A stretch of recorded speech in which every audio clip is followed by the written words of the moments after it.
They said free the Palestinians, then celebrate the death of native Indians. How these other races gon' take us serious? They don't. It's silly thinking you can fight oppression with a vote. I'm so woke, I got sleep deprivation. Belly of the beast giving birth to a nation. You know how I feel to have culture and they take it. It'll never be peace, tell them free the reservation. Till it's backwards, they don't know that they exist no more. Ever try reaching out for help and you just get ignored?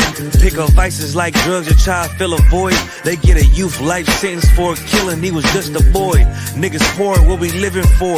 Life a gamble, it's like 10 or 4. Police hands around your neck, they just hit record. We in war, man, this ain't the norm. But you don't know how I feel to be black. Yeah, you don't know how I feel to be black. Yeah, you don't know how I feel to be black. Yeah, you don't know how I feel to be black. Yeah, you don't know. Mama on the stage crying. She just lost her only son to gang violence. Pops level 4 yard talking through the vents. Have you ever tried to hug your loved ones through a fence? Have you ever been hated just because your skin? Have you ever worked all week and couldn't pay your rent? Life a trip, I'm trying to catch my balance. Every step feel like I'm walking backwards. Credit card, but God check the balance. I come from where it's rough, that's why my heart callous. They want you to fall weak, that's a war tactic. Look how we live, what's scary than that? What you know about crossing the Darien Gap? Risk your life to live in hell or bury your kids. Either way we gotta suffer and they just get rich. Life a bitch, why I waste time telling you that? Cause if you ain't a nigga like me, you don't know how I feel to be black. Yeah, you don't know how I feel to be black. Yeah, you don't know how I feel to be black. Yeah, you don't know how I feel to be black. Yeah, you don't know.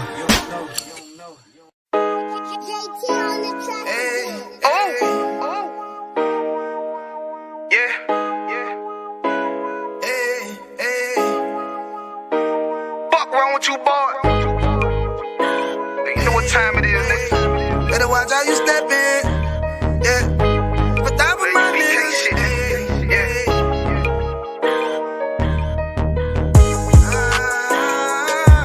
I'm in it, yo. Got my nigga Rewan with me. But that was my niggas, it'll be an honor. You know what I'm saying? Under commanding General.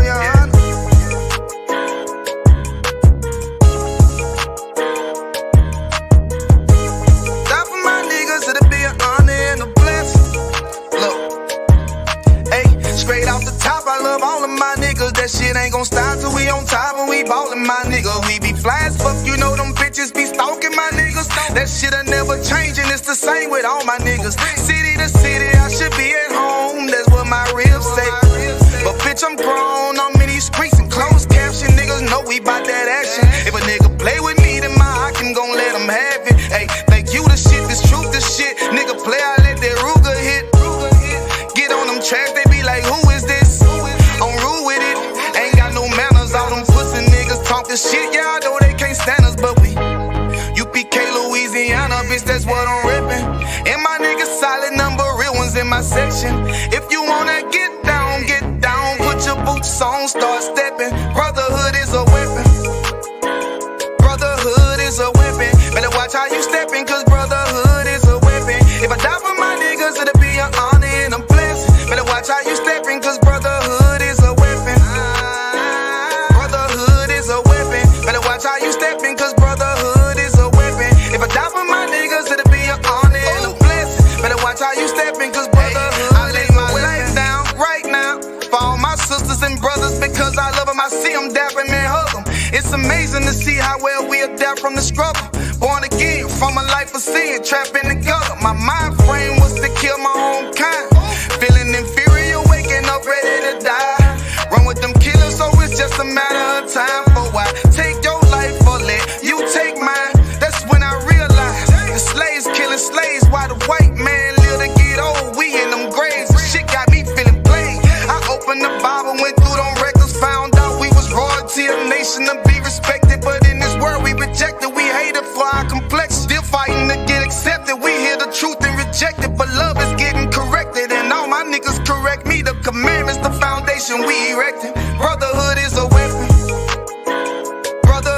is a weapon. Better watch how you stepping, cause brotherhood is a weapon. If I die for my niggas, it'll be an honor and a blessing. Better watch how you stepping, cause brotherhood is a weapon. Brotherhood is a weapon. Better watch how you stepping, cause brotherhood is a weapon. If I die for my niggas, it'll be an honor and a blessing. Better watch how you stepping, cause brotherhood is a weapon.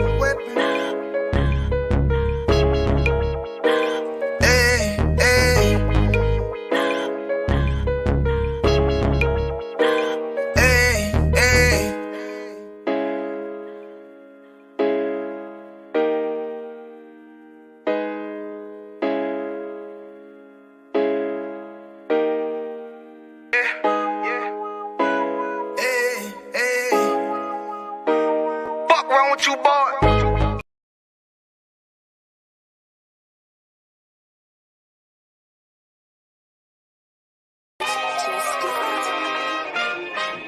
We still here, still standing.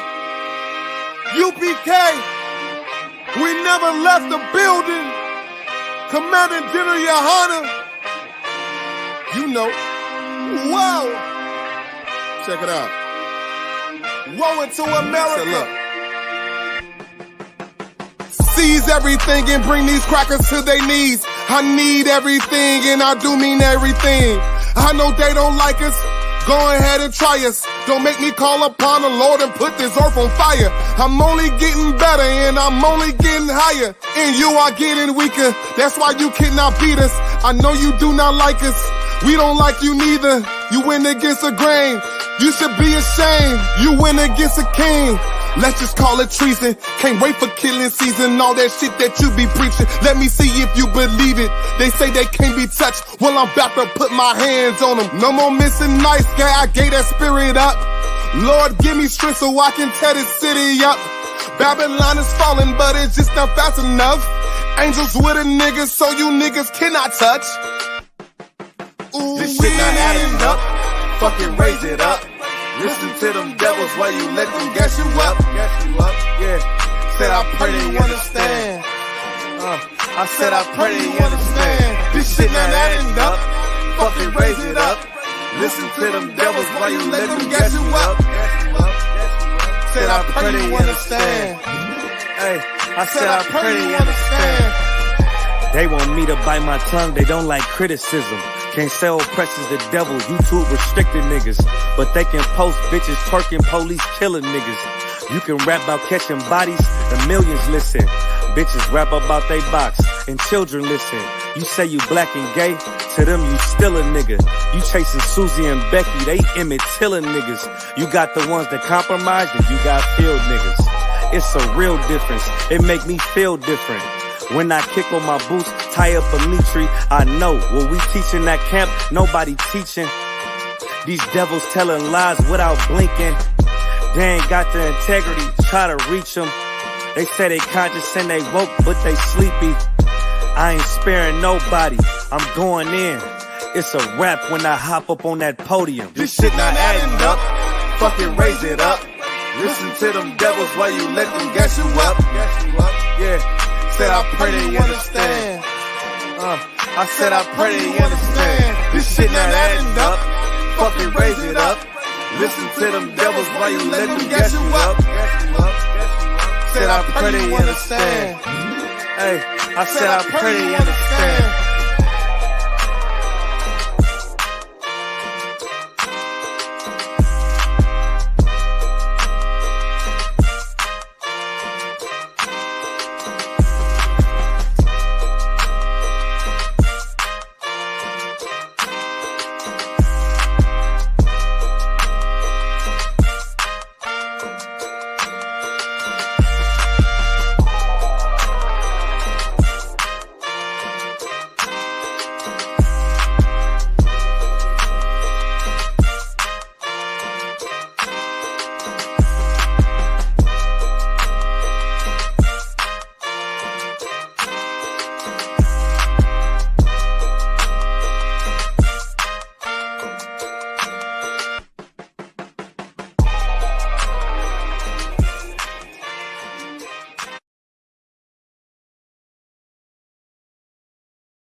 Shalom, Israel. Shalom. Shalom, VA. Shalom. All right, let's see what we got going on. Make sure we up everywhere. We up live on Instagram. All right, we up live on X. We ain't messing around with TikTok tonight. We ain't messing around with them tonight. And we up live on Facebook. And we live on YouTube. With that being said, all right, clap it up. We are the Israelite School of Universal Practical Knowledge. Started out of 1 West, 125th Street, out of Harlem, New York, under Commanding General Yohanan. And since 1969, we have been teaching the truth of the Bible.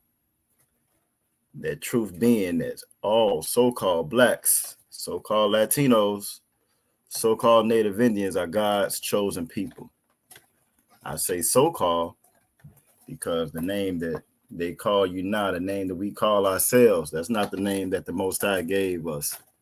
So I say so-called because we are the 12 lost tribes of Israel. And that lost, how you know you lost because you're calling yourself by something that the Lord didn't call you. Most of us don't even know what the Lord called us. Very, very unaware. Uh-oh, he said no sound. That's not good. Hold on. What's going on? Hold on. Can anybody else hear me? Is it no sound with nobody? If y'all can hear me, let me get a 1W in the chat if you can hear me. Make sure we good to go. Appreciate it though, young man. That's what it could be, but let's make sure though. Let's make sure if everybody can hear me. Let me get a 1W in the chat if everybody can hear me. All right, so we got sound. So that means that oppressor, he messing with you, young man. That's the oppressor, the devil that the Bible speak of. He don't want you to hit his lesson today. That's what that is. So yeah, just check your mic. You might want to restart it and bring it back up, and you should be Tawab. All right. We are not affiliated with any Christian organization. And we're not affiliated with any other fake Israelite group. If they run around with little baby doll tassels on their shirt, they dressed all up, uniform in purple, out there yelling and berating damn kids, that ain't us. And we not them. All right. So yeah, I got one. So I think we're good to go. I think everybody can hear me. The water for everybody joining us tonight. This is tonight's Brotherhood class. This is where we come to learn about brotherhood, what it is, what it consists of, how we administer it to one another. It's the one thing, or one of the things that we severely lack with amongst one another in our communities and our families. The brotherhood is gone, but one place where it's thriving and growing and getting stronger every day is inside this Israelite School and Universal Practical Knowledge. The wise to command General Yohanan for that, for holding on and passing down that wisdom, that knowledge to us. You feel me? So that we can grow this nation the proper way. Let's give a little shout out, see who all we got with us tonight. Over on Instagram, we got Kamada Yashakar, or Sign Christ. Y'all Bashim Yashabrakatha. And then everybody else should be showing up on Facebook. Let's see who we are on YouTube. So it's like, let's see who we got. We got Akwaf Ra'aya in the building. Yahweh Shemal Athan Bashim Yahweh Shah. We got Akwaf Adasa in the building. Yahweh Shemal Athan Bashim Yahweh Shah. We got Akwaf Tower Bath in the building. Yahweh Shemal Athan Bashim Yahweh Shah. The sisters is in here deep as usual. We got Sister King Yessa in the building. Yahweh Shemal Athan Bashim Yahweh Shah. We got the young man Edward in here. Yahweh Bashim Yahweh Shah Barakatah. It was good to see you and your family. You know, I'm saying, Sabbath service too, man. I wish I could have been there to meet everybody, but Most High in Christ, I'm awesome. I'm really glad that you was able to make it. Bring your rib, bring your little one. Who else we got up in here? We got Trey in the building. Yahweh Bashim Yahweh Shah Barakatah. What's going on, young man? We also got Aqua Fana in the building. Yahweh Shemal Athan Bashim Yahweh Shah to you as well, sis. We got Akwaf Amadah in the building. Yahweh Shamal Bashim Yahweh Shah. Young man that would say he hear everything now. Oh, my bad. Akwaf Kanyesa, she fooled me. You gotta change your name, so we know that's you. I thought we had another sister up in here. But I should have known though. That's Dabara. So Yahweh Shamal Bashim Yahweh Shah. It's good to see you in here as well tonight, sis. And yeah, we got a full house. Most High in Christ. We got a full house. All right. So again, tonight's Brotherhood class where we come to learn about brotherhood. We got Officer 50. Calls upon the building. Y'all Bashim Yahweh Shah Barakatah. Yeah, we got a whole squad in here. But we're gonna have a good class tonight. We're gonna learn a little bit about brotherhood, what it is, what we got to do to keep it, maintain it, the whole nine. All right, I can see a little clear now. That'll work. We got my brother in here, Officer 500, Mataza Kara, Yahweh Shem Yahweh Shabarakatah. And with that, we're gonna go ahead and get started. Aqua saw all her Aquafian in here deep as usual. If you have any questions or comments or concerns throughout the class, go ahead, throw them in the chat. If this is your first time joining the class, again, we are not your Christian church. Not only are we not your Christian church, we're not none of these other fake groups. So you're gonna get a real answer. You're gonna get the honest, a truthful, a biblical, thus said the Lord answer. If you do have a question, so by all means, in the Bible, when we read the Bible, you read that word church. That word church is just another word in Hebrew. It's school, Bayav Saparium, or school in the Hebrew. We come here to learn about the Most High. And unfortunately, because of Christianity, because that line church, we have no idea who we serve. We have no idea who our Father is. We don't know what's right, what's wrong, what's up, what's down, none of the above. And this is what we come to rectify that. This is what we come to fix and correct that. You feel me? So again, if you have any questions, comments, or concerns, by all means, y'all make sure y'all put that in the chat and we're going to get you an answer. You know what I'm saying? Lord willing, we're going to get you an answer. Tonight is a brotherhood class. We'd like to start the brotherhood class off the same. Again, with it being such a prevalent, persistent problem that we have within our neighborhood, the lack thereof of the brotherhood, we like to reinforce or reiterate what that word means, what brotherhood actually is, how the Most High define brotherhood. So you can have your own definitions for anything. You can define anything. You can be colorblind and say that blue right there is gray or green or whatever, and it's not going to be gray or green to everybody else. The problem is, we have shared definitions, but we don't share them with the Lord. We got shared definitions with this country. We got shared definitions with our peers and family members and so forth, but it's not a shared definition with the Lord. And the Lord has definitions. The Lord gave us a definition of what all these words, these things that he made, that he created are inside this Bible. We come back here again to learn that today. So we're going to start off the same way like we always do. Brotherhood, with us missing and lacking brotherhood so much. What is another word for brotherhood? Let's find out what brotherhood is. What's another word for brotherhood? All right. As y'all can see by the title of the class is Seeking Justice from the Unjust. Seeking Justice from the Unjust. We have been lied to so much in this place and in this kingdom by our own, by everybody else, to the point where we don't know who our friend is, who our foe is, who our family is, and how to go about with any of those. Again, those definitions are important. You can't define something. You don't know what it is. You don't know how to operate within that. And as you can see, if this is your first time watching, you see these answers coming in. You will see that when I asked that question, the usual suspects is on it. The usual suspects is on it. And give Aqua for eye a hand. She said sisterhood. She gave us a precept as well, and we're gonna pull that precept. Amadah says sisterhood. Give her a hand. Akwaf Tower Bob says sisterhood. Young man Edward said sisterhood. You feel me? And Akwaf Anah said sisterhood. So brotherhood and sisterhood go hand in hand with one another. Brotherhood and sisterhood go hand in hand. You're not gonna find no children's church in here. We don't do no women's retreat, no special women's Passover. We don't do that in here.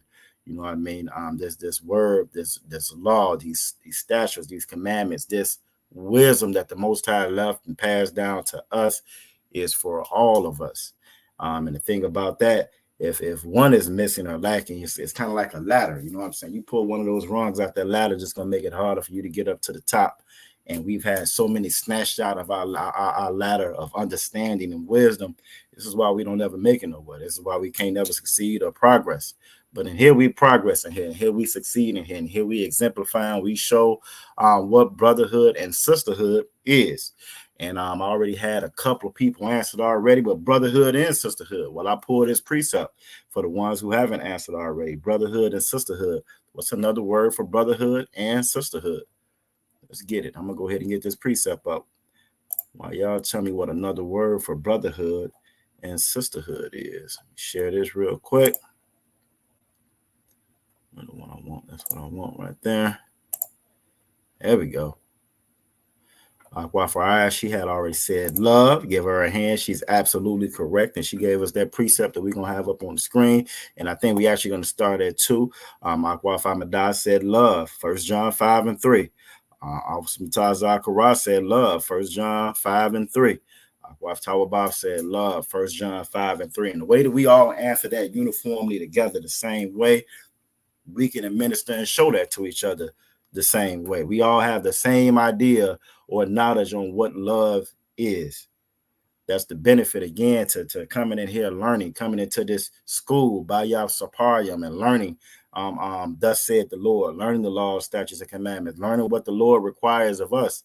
You can get a brand new job today. They say, I'm going to pay you $1 million every 30 seconds. You just got to follow these simple instructions, and you're going to get that check. If you don't know what those instructions are, it's going to be very, very hard for you to get that check at the end of that week.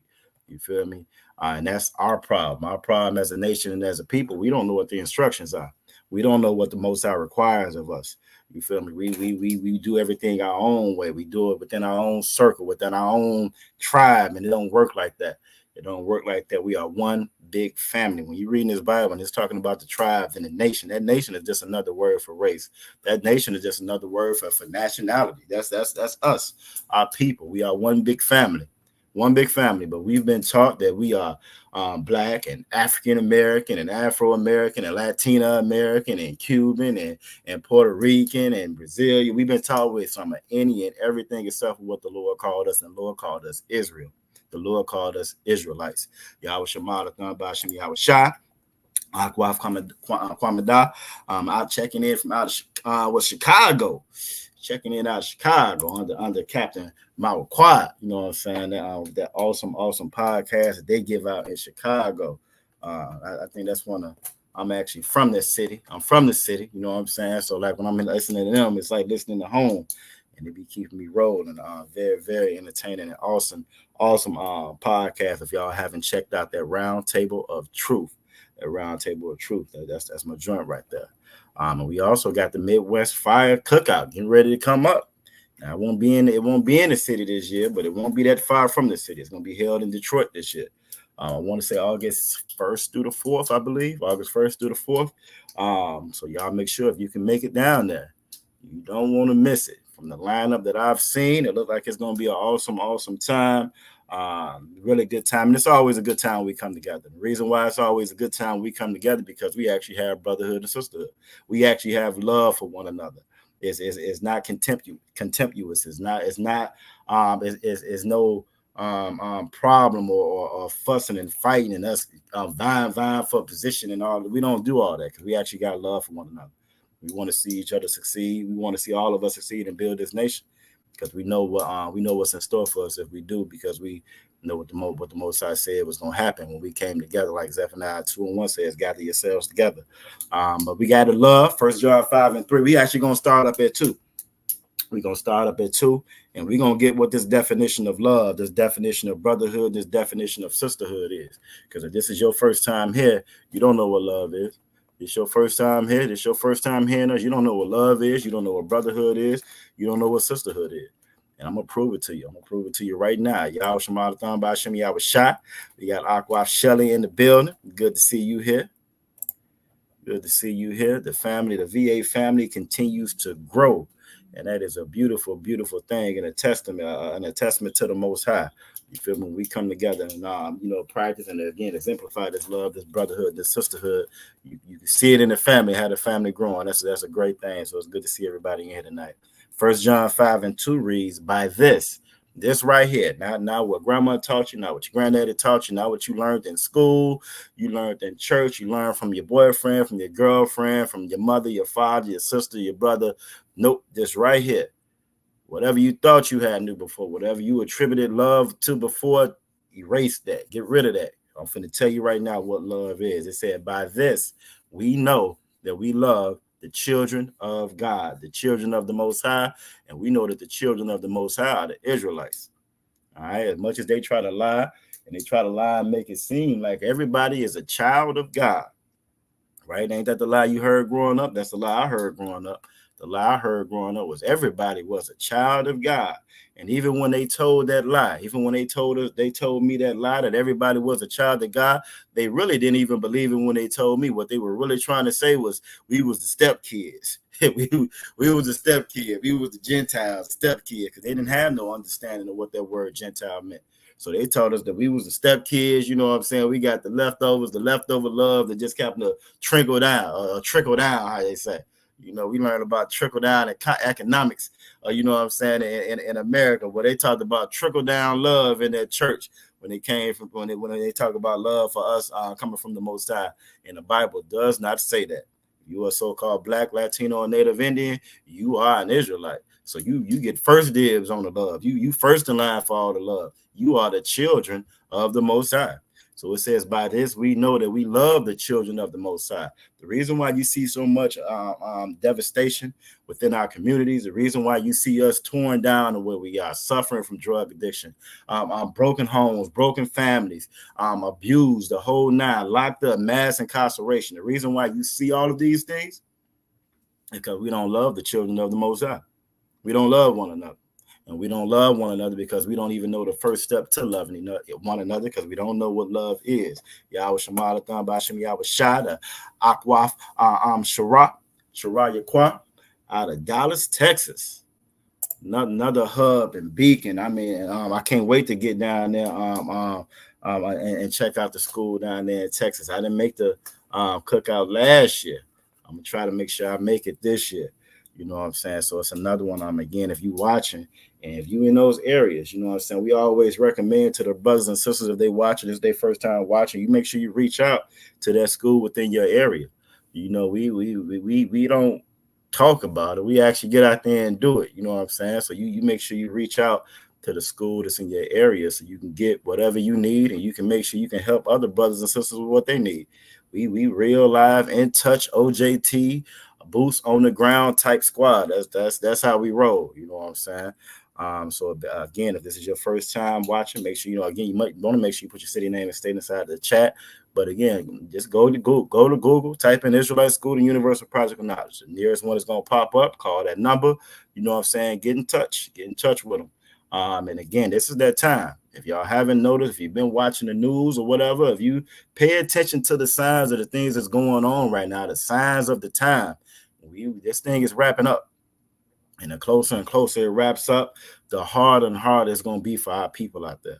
You feel me? So it's going to take this brotherhood, this sisterhood, this love that we're talking about in order for us to make it, in order for us to survive this thing. You feel me? But it says, by this we know that we love the children of the Most High when we love God. See, a lot of us say we love God. A lot of us say we love each other. But if you say you love God and you say you love each other and you don't do this last part right here, the Bible says that you're a liar. The most important part about this is that and we keep his commandments. So again, if you're not keeping those commandments, if you can't keep those commandments, you don't even know what those commandments are to keep. If you done been in that church and they done lied to you your whole life, told you that the law is done away with, while they eat on bacon, pork, shrimp, lobster, crab, go to church on Sunday the whole night, while they break every law, you know what I'm saying, that's inside of the Bible. They break all these laws, throw their hat in their hand and say, oh, thank you, Jesus, take the wheel and all that mess. You feel me? If that's your background, that's where you done came up from, you may have thought that you love. You may have tried in your heart, your heart, your earnest, you tried to love one another. But if you're not keeping the commandments of the Most High, you don't love each other. We don't love each other. We don't keep the commandments of the Most High. It's impossible for us to love one another if we don't keep the commandments of the Most High. We can go to the next verse. This is the again, to always drill down on it. The thing I love about this word, you'll get in that church, them Christians, they try to use the word to fight the word. They try to use one part of the Bible to fight another part of the Bible, and the Bible doesn't work like that. The Bible builds on each other. And inside this Bible, it says that none other shall have us mate. No, none other shall want us mate. This Bible ain't got no match, no comparison. You can't put up the Quran next to the Bible and say, see, look, this is proof. It's not proof. That Quran is just proof that everything else is a lie. That Quran is just proof that we serve and worship idols. This Bible is the proof that we don't even know what love is. It's the proof that we are the Israelites. We are the 12 tribes. It's the proof of that. But because everybody lies on this Bible, they don't know what's inside this Bible. We don't know what's inside of it, and we are steadily in a state of deterioration when it comes to our people. Each generation gets far off and worse than the next generation. Think about it. We were better off. We were better off right after slavery than we are right now in 2024. And if you like the Bible says that, wisdom, oppression make it the wise man mad. If you ain't got no wisdom about you, you don't even recognize and see it. You think this is the best of the best of the best. You can't get no better than this. It's 2024, baby. YOLO. Can't get no better than this. Living my best life. Ain't that what they say in that church? Living my best life. Why? Because they're clueless. They're clueless to what love is. They're clueless to what these scriptures say. They're clueless to even read the signs of the times around them. They are content in Babylon. They're content in Babylon. But our King David said, just let him be a doorman. He said, I'd rather be a doorman in the kingdom of heaven, right? Than a king here or a king or somebody high and mighty or wealthy or well off to do in this world. This world being this devil's world. This world being the society that's about to be in. This is Esau's world. This is his kingdom. Ours is the one to come. But we can't get to ours if we can't learn how to love one another. Let's get to the next verse. Next verse. 1 John 5:3. Again, it's going to go tell you again. For this is the love of the Most High. He just told you how to love the children. He told us how we love one another. You can ride through any of our neighborhoods up there, Chicago. You know what I'm saying? We're also Aqua Commodore at. You can go through Dallas. You know what I'm saying? Where Aqua Shiraz at. You can go through Richmond. You can go through Newport News, Hampton, any of these cities, and you're gonna see examples every day, all day of us not loving one another. We sell drugs to one another. We shoot, kill one another. We sleeping with each other's wives and stuff. We can't stand one another. And then we quick to turn around and blame the other one. You go back to those days, like I said, fresh up out of slavery. I've heard stories. I ain't experienced too much of it, but I've heard a story where you can go knock on the next door neighbor on the next door neighbor's door. I need a cup of sugar. I mean, you get a couple of pieces of bread or whatever, and that hospitality, that love was there. We don't even have that no more. You don't have that no more. You knock on somebody's door nowadays, they don't know who you are. You're gonna have a problem on your hand. You feel me? I've always grew up hearing that statement. It takes a village to raise a child. Well, you say something to somebody's kid today. Say something to one of your kids today. If the child don't pull out a strap or something on you, that parent gonna come down there. It's gonna be a problem. If the parent is there, this is the society that we live in. And again, it continues to get worse and worse because we don't have any love for one another. Right? We don't have any love for one another. And right, we don't. And it's sad. It's sad and it's crazy. We rely more on these other people. We rely more on this other nation. Like the title of the class, you know what I'm saying? We seek justice from the unjust, from a people that's never paid for no crime they've ever done when it concerned us. That's what we go to for justice. We don't handle that. We don't handle those disputes within one another because we don't love one another. We don't trust one another. And that's the exact opposite of what the Lord laid down for us. You know what I'm saying? Exact opposite. Young man, that was it's like that further south in a few select places. It's like that all over the place, young man. I promise you, I don't care where you go. Like one of the another lie or you know what I'm saying, misconception that they've always tried to put out. They've always tried to pit us against one another. I remember this from me growing up, you know what I'm saying, up north, right? I always like to say I had the benefit of the best of both worlds. My grandmother and them, they was from Mississippi, Alabama, but I was from Chicago. You feel me? So I always got to see both of them. And I didn't realize until I got older. Well, everybody that's up north is the same ones that was down south. You know what I'm saying? Everybody that was up north is the same people that's down south. That's in Chicago, LA, New York. All of them come from down south. So we are all the exact same. It's the same. It's just a little different type of racism. It's a little bit a different type of oppression. You feel me? You got more opportunities up north to get in trouble. You got less opportunities down south, you know what I'm saying, to get into some trouble. You feel me? But it's all the same. It's all the same. We are hated. We are hated and undesired people, an undesired nation all over the globe. All over the globe. And that's up north, that's down south, that's in the Caribbean, that's in the UK.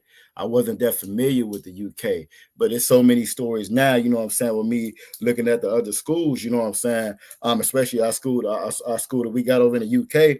I mean, it's the exact same as over here. They can't stand us over there either. You feel me? They just cuss us out. You know, they just got different slurs and different cuss words for us. You know what I'm saying? But Esau is Esau all over the world. Esau can't stand us. Esau accept and love everybody except for us. Everybody except for us. Everybody. And as much as they claim that these other nations are enemies to them, they only have one enemy and one real threat. And that one enemy and that one threat is us. Damn right. He said these curses are real. The curses are absolutely real because the Most High is real. It's crazy. We serve a fake God. We serve fake gods and fake idols. But the real God, the real one and only God, He the one put these curses on us. And the only way we can break that, we can get from underneath that is by us following these laws, statutes, commandments like He told us to. So it said, "For this is the love of the Most High, that we keep His commandments." So again, letting you know, it's only one way to do this. There's no other way to get it. It's no getting around this. There's no other way to do it. There's no substitution for it. There's no replacement for it. Yeah, it ain't no back door in the loving one another. Ain't no different lane, or there's nothing else that we can do to love one another if we're not keeping these commandments. As it may come off like love, it may sound like love, it may look like love, but in the end, you're going to see exactly what it was. And I got a couple of stories we're going to look at tonight just to kind of show that. What we thought was love. We thought civil rights was love. We thought standing in those lines, going out there protest, letting the dogs bite us. We thought all of that was love, right? We thought Christianity coming up, just forgiving these oppressors for everything that they done did, putting on that suit to look like him, accepting his idea of life, his way, his culture, his heritage, you know what I'm saying? Celebrating 4th of July, right? We thought by doing all of that, that's love, and these people gonna love us eventually. You get right here to 2024, and I got several different stories I can show you right now to show you, no, they do not love you. No, they will never ever love you. And it's foolish to think that you are smarter than the Most High. It's foolish for you to think that the Most High, who made them, who made us, who told us that what He made crooked you can't make straight, that you're going to make them straight with this love, this fake love that they've told you that exists, that it doesn't exist. This is the only love that does exist. It said, "For this is the love of the Most High, that we keep His commandments, and His commandments are not grievous." They're not grievous, meaning that they're not hard. And like we always do around this time, again, just how a lot of us don't know what love is, don't know what brotherhood is, don't know what sisterhood is. Most of us do not know. If you're outside of this school, you don't even know what the commandments are. So let's go ahead and get a couple of them. Y'all give me a couple of these commandments we're going to look at before we move on to the next topic. Y'all give me a couple of commandments real quick. And Salaki, I'll be right back while y'all give me a couple of these commandments.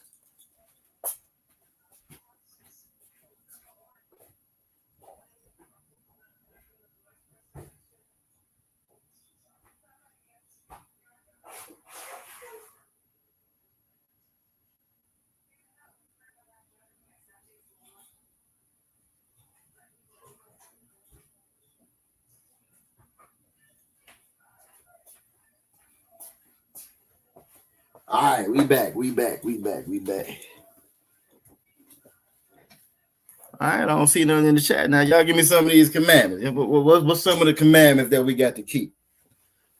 Because if you listen to that church going to tell you that they're too hard to do. You can't do them. You can't keep them. That church going to tell you that they don't exist no more. That's impossible. That's impossible. Those same ones that beat themselves on the chest, they pride themselves on being called Christian. Christian. But when you even look at that word Christian means Christ-like. But they don't do nothing that Christ did. The word Christian means Christ-like. You following Christ, but they don't follow Christ. They follow Joe Biden. They follow Trump. They follow TD Jakes. They follow their pastor and the first gentleman. That's what they follow. They don't follow Christ, because they follow Christ and they would do these laws. They would follow these laws, statutes, commandments the way that he did. Christ walked as Christ was born like his brothers, like us. He was born like us, and he was able to keep all those commandments. What that tell you? That tell you that we can keep them as well, and that they're not grievous. And the only reason that we don't keep them, out of our own selfish desire and lust, like obviously Rashomon was talking about yesterday. You feel me? But let's look at what we got. Let's look at some of the ones we got. We got love the Most High, and we see right here that love is keeping these commandments. So let's get that. Let's get Deuteronomy 6 and 5. Let's get that. Deuteronomy 6 and 5. And what you're going to find is a consistent theme, a consistent river that flows through this Bible. You know what I'm saying? As much as they try to twist it and turn it and make it sound like something that is not, you feel me? They always try to make this thing sound like something that is not. But when you really read it for yourself, when you really getting the proper understanding from the prophets of the Most High, you're gonna see exactly what this Bible is saying. Now I know you said Deuteronomy 6 and 5, but let's start at 4. Let's start at 4. Let's start at 4. The reason why I want to start at 4, again, I want to show you this river that I'm talking about. Deuteronomy 6 and 4 reads, "Hear, O Israel." You feel me? Hear, O Israel. It ain't talking to everybody. As much as they try to lie, they're gonna lie and they're gonna tell you that this Bible is for everybody in the whole wide world. But it just said right here, "Hear, O Israel." And it's crazy, right? You go in anybody's mailbox in America, that's a felony. You go in somebody's mailbox and steal their mail, and that's a felony. But yet and still, the whole world done stole your mail. The whole world took your mail. This was wrote directly for "Hear, O Israel." You can go up to verse 3. "Hear therefore, O Israel." This whole book is Israel. Over 2,500 times it says Israel in this Bible. 2,500 times. You imagine you reading a book and there's one word in that book consistently. Over 2,000 times it mentions this one word in this whole book. If you put that book down, if you don't know anything else, you're going to know that one word, because that one word was in that book 2,000 times. Well, we went in that Christian church. We was in there for 20 years, 30 years. All them years we was inside that church, and we did not know that this was talking about the children of Israel. How we didn't know that? We didn't know that because, again, they taught us their definition of love. They didn't teach us what this Bible said. They didn't teach us what the Lord told them to teach. Why? Because they weren't called by the Lord to teach you to begin with. They weren't called by the Most High to teach. But this is how you come in here and you get real brotherhood, real sisterhood, and real love. Y'all by Shem Yahweh Brakatah. Officer 5,000 Rashamath in the building. You know what I'm saying? This is where you come to get real love. That, but think about that. Israel, over 2,500 times. We walked out of that church, never knew it. We walked out of that church, never knew it. We walked out of the church. I bet it is something that I could say something that you did know though. I bet you thought that you had free will. Right? I bet you thought you had free will, right? God gives us free will. We all knew that, right? Guess what? That's not in the Bible. Now imagine that. That's not in the Bible, but Israel is in the Bible. But you grew up knowing that you got free will, but you didn't grow up knowing that this was the God of Israel, that he's talking to Israel. You know what I'm saying? It's all good. Aqua for eyes, let me know. You know what I'm saying? So Salakia, I know now. You know what I'm saying? But it's good to see you up in here. And unfortunately, we still got to use them slave names, but it's all good. It's the wild. But even that, it's an amazing thing. Even that is the proof. Even that's proof right there. The fact that we go around by another man's name, Johnson, sons of John's, property of John, or the John family. We go around with other people with the slave master's name still attached to us, and we don't realize that we're slaves in this kingdom. As much as we try to say that we're free, right? As much as we try to say that we're free, we still walk around with the oppressor's name attached to us. That's just proof of what this Bible was saying, and this Bible was true, that we serve the one and true God. You feel me? But it says here, Deuteronomy 6 and 4, "Hear, O Israel, the Lord our God, the Most High, our power is one power." He is the Most High. Ain't no second place God. Ain't no, you know what I'm saying, third place. There ain't no ranking system order when it comes to the Most High. He is the Most High. He don't have he's not competing with anybody. In the cartoons they show, I remember hearing that when it's rain, lightning and thunder outside. Oh, that's God and the devil wrestling. God and the devil ain't wrestling. Ain't no wrestle to be had with. If the Most High is all powerful, which the Most High is all powerful, who he fighting with? Who he wrestling with? He ain't fighting. He ain't wrestling. The fact that he got to plead with us for what he gave us, that's the saddest part about the whole thing. It shouldn't be no fight, no wrestling. The only reason there is a struggle at all is because the Most High loves us. That's it. It's like you arguing with your child. You really ain't got to argue with your child. You control all the bread in the house, all the meat in the house. You control electricity, the lights, and everything else. They coming and they going. It really is. It's really no argument. It's no argument to be had. You feel me? But the Most High is trying to get. It has gave us grace and mercy. His grace and His mercy. Why? To give us this time. Give us this time to learn these laws, statutes, and commandments. Give us this time to come back together and come to Him. You feel me? So yeah. So Deuteronomy verse 5, and thou shalt love, keep those commandments, the Lord, the Most High, thy power with all thine heart. Whenever you hear the Bible talk about your heart, it's talking about your mind, and with all thy soul, everything that's you that makes you all your soul, and with all thy might, all the might you have should be in these laws, statutes, and these commandments. And it can sound like a foreign concept. You think about it, it really ain't no foreign concept. How many people y'all know anytime anything happen, oh Jesus, oh help me Jesus, oh Jesus, oh Jesus, oh Jesus. They'll say it, they'll give lip service to it, but they just don't live it. Only thing it's saying right here, don't just give lip service, actually live it. And once you live it, it becomes part of you. These laws, statutes, and commandments become part of you. And that make you so much wise. It make you make better decisions. You can actually love one another. And you can actually see the results of loving one another by, you know what I'm saying, again, keeping these laws, statutes, and commandments, you know what I'm saying? What else we got? So that's a great precept, sis. Again, we supposed to love the Most High. Young man never said no pork, shrimp, crab, or lobster. That's going to be all in the aqua fries right on it in the Levitical law. Right down in your dietary law and Leviticus, and Salaki, your dietary law and Leviticus. Let's go ahead and get it. Let's get Leviticus 11, chapter 7. Let's see what we're working with. Because we've been taught you can eat whatever you want to eat. We number one for high blood pressure, diabetes, you name it. Cancer, the whole nine. We rank number one in these categories when we don't have the numbers to be number one in no category. Anything derogatory and negative and a detriment to us, we rank number one in it. Why? Because those curses that are real, like young man Edward was saying earlier. All right, and 7 start with one of the main ones. 7 start with that main one. It says, and the swine, that pig, that pork. You know what I'm saying? We can't get enough of. That we can't get enough of. That other white meat, how they say, right? Though he divide the hoof, right, and be cloven footed. Because but before that, it's letting you know that, you know what I'm saying, that they divide the hood and our cloven foot, you can eat them, but it's letting you know it's specifying. There's no confusion. And the Bible says that the Most High is not the author of confusion. The only reason that we are confused is because who we listening to. The only reason you're confused is because your teachers you've been listening to, they don't know what the hell they're talking about. So that's why you're confused. Because there's no confusion in this Bible. None whatsoever. Nowhere in the world you can read this scripture right here and think it's okay if you go get you some pork chops. You think it's okay if you go get you some of that pork bacon. Nowhere in the world. It says, and the swine, though he divide the hoof and he be cloven footed, yet he cheweth not the cud. He is unclean to you. You can't get that mixed up. You can't get around that. So if you eat pork, right? You eat pork because you want to eat pork.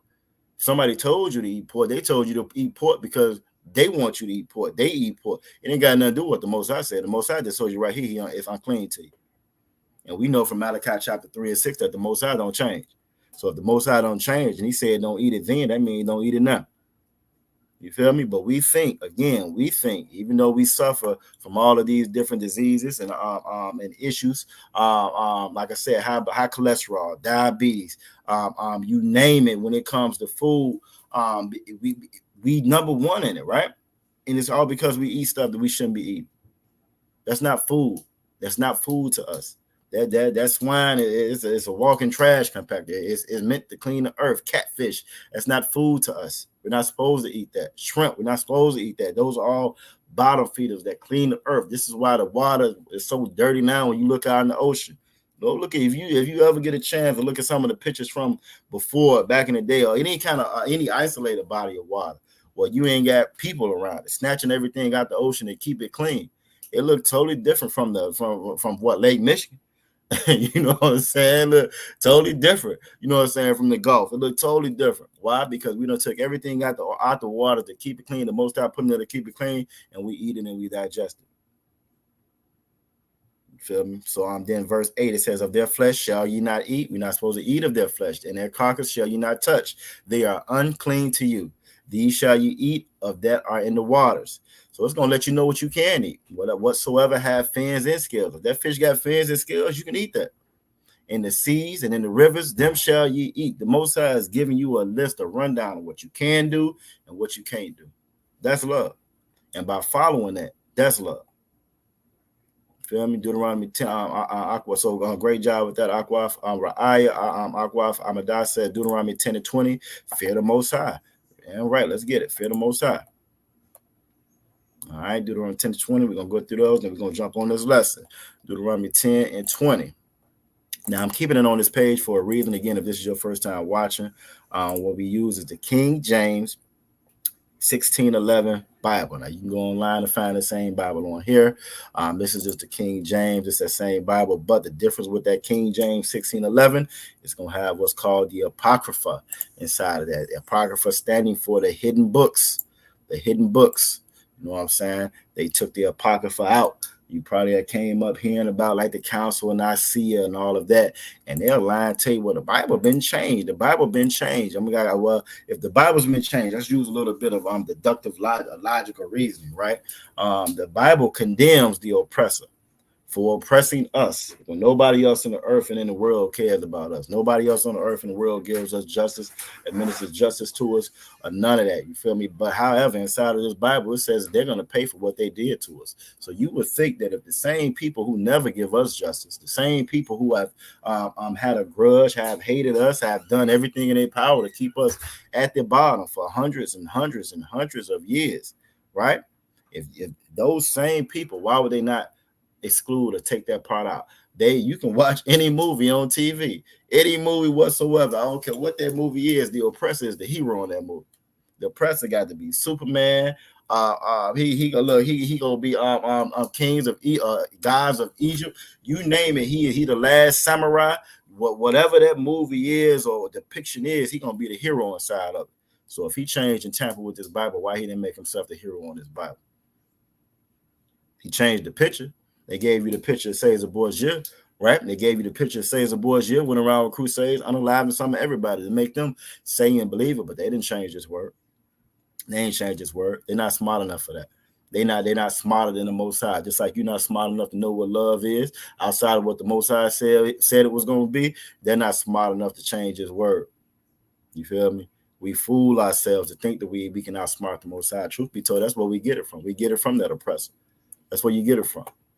All right, so Deuteronomy 10 and 20. Deuteronomy 10 and 20 reads, thou shalt fear the Most High, thy power. Problem is, see, that church don't taught you don't fear the Most High. The church taught you that God is up in the clouds wrestling with the devil. And that's why it's thunder and lightning outside. It's a wrestle. It's a fight. It ain't no damn wrestle. It ain't no fight. Ain't no wrestle, no fight. The angels do what the Most High say do. Devil do what the Most High say do. You feel me? The only one that don't do what the Most High say do is his children. It's us. It's us. But you should fear the Most High. And if we really understood these curses, like young man Edward was talking about, if we really understood these curses, the ramification of these curses and how these curses ain't going nowhere, if we really understood what we were going through were the curses, then we would fear the Most High. If we really understood that diabetes, high blood pressure, you having to send your child to a school to be taught by the oppressor, you got to get up at 6, 7, 8, work from sun up to sundown. Work, I say work from can't see to can't see. You feel me? You got to get up and do that. Is a curse. That's a curse.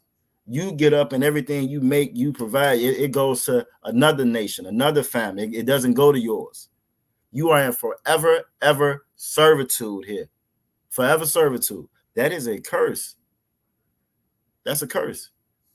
But listening to that pastor, you think it's a blessing. Oh, Lord, thank you for this good job I just got. Thank you for this good job I just got. You know what I'm saying? That you think it's a blessing. You think it's a blessing. We stand in line for civil rights and they'll pass a bill. They'll pass a bill, write a law. Oh, thank you, Lord. We got the right to vote. Thank you, Lord. Thank you, Lord. we think it's a blessing. We think our curses, the same curses that the Most High put on us, we think are blessings. And that comes from listening to these lying Christian pastors, your religious leaders, your political leaders, listening to everybody, any and everybody outside of what this Bible says. No, but you're not listening to the Most High. You're not listening to God. You're listening to everybody else. And that's the problem. And the reason, and as a result of that, you go to the unjust, to the unjust, to the unjust, to the unalive, to the murderer, to the abuser. You go to him for justice, and you don't go to the Most High. But it says, thou shalt fear the Most High, thy power. Him shalt thou serve. We shouldn't be serving all these other fake gods. Shouldn't be serving these false gods, these false idols. We should be serving the Most High. And to him shalt thou cleave. Shalt thou cleave. We should be holding on to that and nothing else. We more concerned in holding on to a paycheck than we do the Most High. That's what we do. Most of you got a lot of brothers don't want to come into this truth. Why? Because that's gonna conflict with their Saturdays. That's the only day I get off. That's the only day I get off. Which means we got to serve the Lord today. Well, the church doing on Sunday. At least I still got my Saturday. I can still go kick it, right? We more beholden to a paycheck. We're more beholden to friendship with this devil. We're more beholden to status in this community. It's a social status. You feel me? We're beholden to any and everything outside of holding on to the Most High, cleaving to the Most High, to the same ones who put these curses on us, the only ones that can take them off of us. The one who can that holds the key to your soul, your life, death, the whole nine. We worry about the oppressor. We don't worry about the Most High. And swear by his name. And when it says to swear by his name, that means swearing by his name and his reputation. See, at one point in time, we knew the reputation of the Most High. When the Most High had Moses walk us out of Egypt, we knew the reputation of the Most High. And everybody else in the whole world knew the reputation of the Most High. But now we don't swear by the name of the Most High. You got more of us that swear by the name of America than the Most High. You got a lot of Israelites that swear up and down that America will never fall. This place ain't never gonna go nowhere. This place ain't never gonna fall. Ain't nobody touching America. And it shows you just how disconnected they are from the rest of the world. Because you can just look around and you can go to any other outsources or news outlets, you know what I'm saying, that's outside of American news, and you're gonna see a totally different sentiment than what you get from over here. The rest of the world don't view America like you view America. The rest of the world don't love this oppressor like Israelites here in America love this oppressor. That's a local thing. You know what I'm saying? That's a local thing. That's not worldwide. And we are the only ones that love our oppressor the way he is. A lot of the other ones can see him for who he really is. We can't. And we can't because we're too close. And we again listen to these same the Christianity, the church, the listen to all these other different avenues of learning as opposed to this Bible. This Bible is our only wisdom. This is the only way we're gonna get wisdom as through this Bible. You can't get wisdom in the school system. You can learn how to remember a whole bunch of things. Yeah, you can do that. But the Bible says, I'm going to call the wise among them foolish. You feel me? You're going to call the wise among them foolish. You want real knowledge, you got to come here underneath the brothers inside this ISUPK. Priests and prophets of the Lord is going to teach you, thus saith the Lord. Regardless of how you feel about it. Regardless of how we feel about it.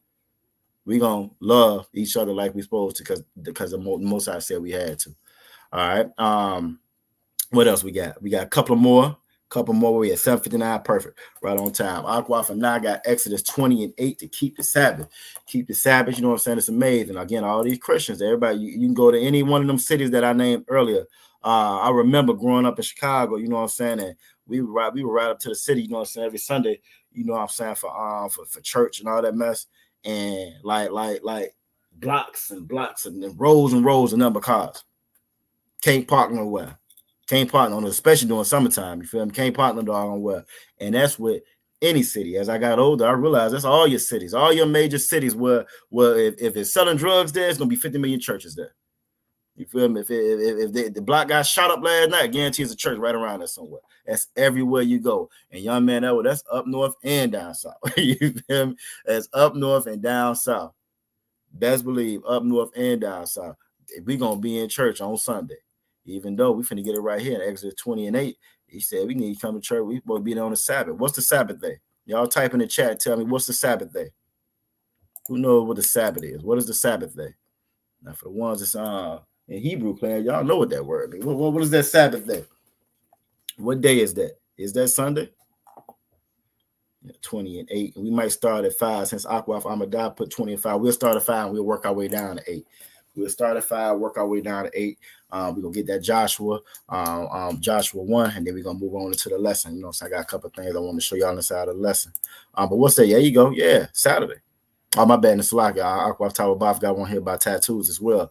We'll pull that as well. But like Akwaf Ahmadab said, though, Saturday, Sabado. That's gonna be your Sabbath day, not Domingo. Sabado, not Domingo. Saturday. I've been practicing my Spanish a little bit, y'all. But yeah, that's gonna be on Saturday. It's not gonna be on Sunday. You feel me? And this is the problem. Something as simple as that. Officer Mataza Akara always bring it out. You know what I'm saying? When he be teaching, I've heard him say it multiple times. You know what I'm saying? When he talks about the least of these commandments that teach. And to teach that breaks and teach to break the least of these commandments. That's a least commandment. It says Sabbath. It says Saturday. It says the seventh day. That's real easy. Sunday is the first day. It's not the seventh day. That's an easy one to get. You feel me? That's a very easy one to get. But it's so hard for us to follow the Most High because we don't want to do anything He said. We want to do it our own way. We want to do it this pastor because the pastor's gonna make it sound good. The pastor's gonna allow you to do whatever the hell you want to. You ain't got to do what the Lord says. There's no requirements in church. Christianity has no requirements. There's no requirements in Christianity. You can be the biggest drug dealer and still have the biggest Jesus piece on your neck. You can be in church. I'm sleeping with all the brothers' wives in church. And you're not going to lose no parishioners once it comes out. And you got babies and stuff popping up all over the place. No parishioners. You can come to church. You can leave from the club that Saturday, right? That same Saturday, you can leave the club that Saturday night, had the same outfit you had on that Saturday night, go to church that Sunday. And you're going to feel just as home, feel right at home. And I'm right, I'm Akwaf Ahmadab. You're going to feel right at home in there. Why? Because there's no requirements inside of that Christian church, none whatsoever. So we're gonna start at 5 and work our way down to 8. It says Exodus 20, chapter 5. Exodus chapter 20, verse 5. Thou shalt not bow down thyself to them. We're not supposed to bow down to these other gods. We're not supposed to bow down to these other gods, to these other nations, right? Nor serve them. For I, the Most High, thy power, am a jealous power, a jealous God. Now, we can understand that in our personal lives. Especially, I know the sisters can understand that in their personal life. For a lot of the sisters coming here and following these laws, statutes, and commandments and realizing and learning that, you know what I'm saying, your husband have another wife, that's a rough one to swallow right there. But you can understand that in your personal life, right? The brothers can understand that in their personal life. What was yours is yours, right? Well, the Most High feels the exact same way when it comes to us. The Most High is a jealous power. The Most High said, I done laid all this. I walked you up out of Egypt. I had Moses walk you out of Egypt. Nobody else did that. Allah didn't do that. Allah didn't do that. Nimrod didn't do that. Santa Claus didn't do that. The Republicans didn't do that. The Democrats didn't do that. They didn't do that. He did that. But yet and still, we serve and bow down to everybody else. We serve and bow down to everybody else. I was at one. I did one TikTok with it being Pride Month. And they had the alternative lifestyle member, Billy Porter, right? He a brother. I think he's an actor or whatever. He's the main sodomite in all the movies or whatever. You know what I'm saying? When they need a brother sodomite, I think he's the first one they call. You feel me? And he is bound down, kissing a hand. Oh, Sleepy Joe, kissing his hand. You feel me? Breaking all the laws in a dress. This brother in a dress. You know what I'm saying? And it's because, again, we bow down to these other gods. We bow down to these other gods. And the thing about it is, you may not consider it to be worship. You might not call it that. Just like you might not call love. But the Bible calls that worshiping other idols, worshiping false idols, worshiping other gods. That's what the Bible calls it. So your definition really don't matter. The Most High is giving you what the definition of what it really is. He said, and then it says, visiting the iniquity of the fathers upon the children. This one, you talk about them generational curses, right? This is what we're talking about. We always think that we can break a generational curse with a check. Just give me a check. I'm gonna be all right. Nah, check ain't gonna get it. Because the Most High saying right here, he gonna visit the iniquity of the fathers upon the children to the 3rd and 4th generation of them that hate me. How you know you hate the Most High? Because you don't keep his laws, statutes, and commandments. What's the opposite of love? Hate is the opposite of love. If you don't keep these laws, statutes, and commandments, you hate the Most High. Now, that's a very harsh thing to say. That might be hard to digest, hard to swallow. But if you don't keep these laws, statutes, and commandments, you hate the Most High. and showing mercy unto thousands of them that love me. See, we came up in here in this truth. We came in this ISUPK. We got the mercy of the Most High. We got the grace and the mercy of the Most High. We may have been just as wicked as a lot of our counterparts out there in that world. But then we came in here and we changed our lives. We came in here and changed our lives. We unalive. We unalive that old man. We unalive that old woman. And we became a new creature. We became somebody new. You feel me? Once we became somebody new, we gained the mercy and the grace of the Most High. That's that. But that's the only way you can get it, though. You don't get it by jumping up and down. You don't get it by saying, well, I'm just sorry. I'm just sorry. I'm not going to change what I'm doing. I'm just going to beg and say I'm sorry and expect no consequences to come. Most High don't work like that. Most High is a good father. A good father. A good father going to live up to his word. For better or for worse for you. A good father's going to live up to his word. You feel me? And verse 6. Oh, no, Salaki. And verse 7. Thou shalt not take the name of the Most High, thy power in vain. We take the Most High's name in vain. We think his name don't mean nothing. We don't think his name mean nothing. We don't think his reputation mean nothing. Everything he's done for us, we don't stand by that name. We don't stand by that reputation. Because if we did, we would follow him and nobody else. We think when we hear about Moses parting that Red Sea, right, and Pharaoh's soldiering them, drowning in that doggone Red Sea, we think that's a joke. We don't think that mess for real. If we knew that was real, then we know that then we would know what high blood pressure and diabetes and monkeypox and AIDS and STD. We would know all that stuff come from. All that comes from the Most High, and we would respect that. And we would follow His laws, statutes, and commandments, so it wouldn't afflict us. But we don't respect that. We don't think that's for real. We take His name in vain. For the Most High will not hold him guiltless that taketh. The Most High is not going to take His name in vain. He's not going to hold you guiltless. Right? He's not going to say, okay, it's all right. It's cool. You good. You put that money in church. All right, bet we good. We straight now. You said you're sorry, right? Okay, yeah, you good. We straight now. Most of this does not work like that. And you would think that all these generations later, we'd be able to see it. Verse 8, remember the Sabbath day. And this is what we was getting to. Sabbath day is going to be that seventh day. And to keep it holy, that word holy means separate. The word holy means separate. The fact that they go to church on a Sunday with everybody else in the country show you right there it's not separate. How's it separate? It ain't separate. You sitting there with the oppressor and all the other nations. It's not separate. You feel me? What else we got? All right, we're going to get this last one. We're going to get this last one, and then we're going to get on into this lesson because I want to show y'all again some of this is tattoo as well. All right, so let's get this real quick. What we got? Man, that was said Joshua 1. King James Version now, having our commanded to be strong. Okay, let's go ahead and grab that real quick. But yeah, we take the Most High for a joke, and we take him for a game. But the thing about it, these curses are not no joke, and these curses are not no game. And again, I'm gonna show you a couple of stories tonight to kind of just highlight it. And I mean, you don't even have to look far. You don't have to look. I mean, it's every day, all day. I don't care what city, state, locale you're in. You're going to see an example of how the Most High is not playing with us. You're going to see an example of how these curses are real. You're going to see an example of how nothing else you've ever done worked before. All the justice we claim to seek, all the hours and hours we stood in the line, in the rain, in the cold, in the heat, trying to get voting rights, trying to get rights for this, trying to get this appeal, trying to get this amended, and how it never, ever, ever works. But we're going to look at it, though. Verse 9 says, have I not commanded thee? And again, it wasn't no suggestion. Most times it's just like with your children.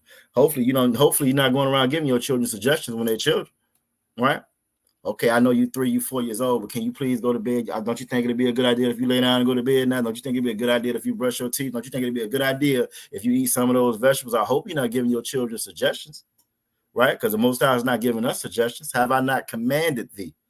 Be strong and of good courage. Be not afraid. Only reason we're afraid is because we fear and we serve these other false gods. So we're afraid of them.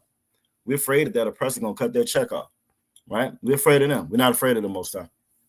Need to be thou dismayed, for the Most High thy power is with thee whatsoever thou goest. And that's how come I'm actually glad you brought this scripture up right here. This is actually a really good precept for us to focus on. Again, we go to the unjust for justice and we never get justice. But it's telling us right here that the Most High is with us whatsoever or wherever we go.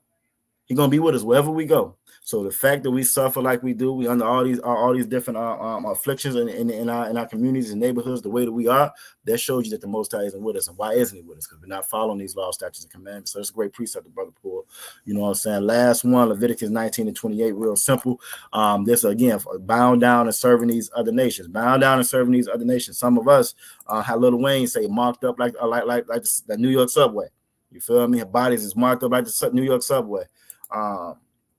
And again, that's just following these other nations. But we're not supposed to be covering ourselves in tattoos. We're not supposed to get tattoos or make any cuttings in our flesh and none of that. All that comes from these other nations. And it all comes from us following and trying to be like these other nations. Leviticus 19, chapter 19, verse 28 reads, "Ye shall not make any cuttings in your flesh for the dead." How many of us, walking around with rest in peace, such and such, rest in peace this, rest in peace, Lil Pookie, rest in peace, Maria, rest in peace, all over our body, right? Nor print any marks upon you. I am the Most High. He's the Most High.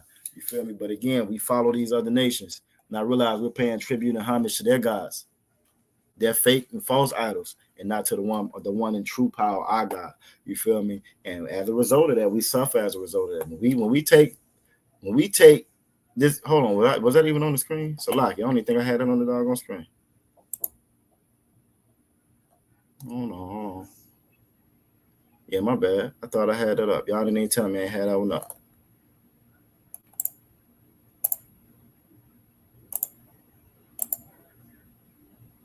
Did I have anything? Maybe I did. Maybe I just couldn't see it. All right, cool. We good. We back. All right, so a couple things I wanted to show. Again, what happens when we go to these other nations, you know what I'm saying, for justice, and we're not going to get that justice that we go to. First off, let's go to, I want to show this story. I'm going to one of these stories first. I want to show y'all a result of what happens when we go to some of these other nations for justice. And the story I'm going to start off with, where you at? Let's start off with this one right here. Let me fix my screen to make sure I can see what y'all see.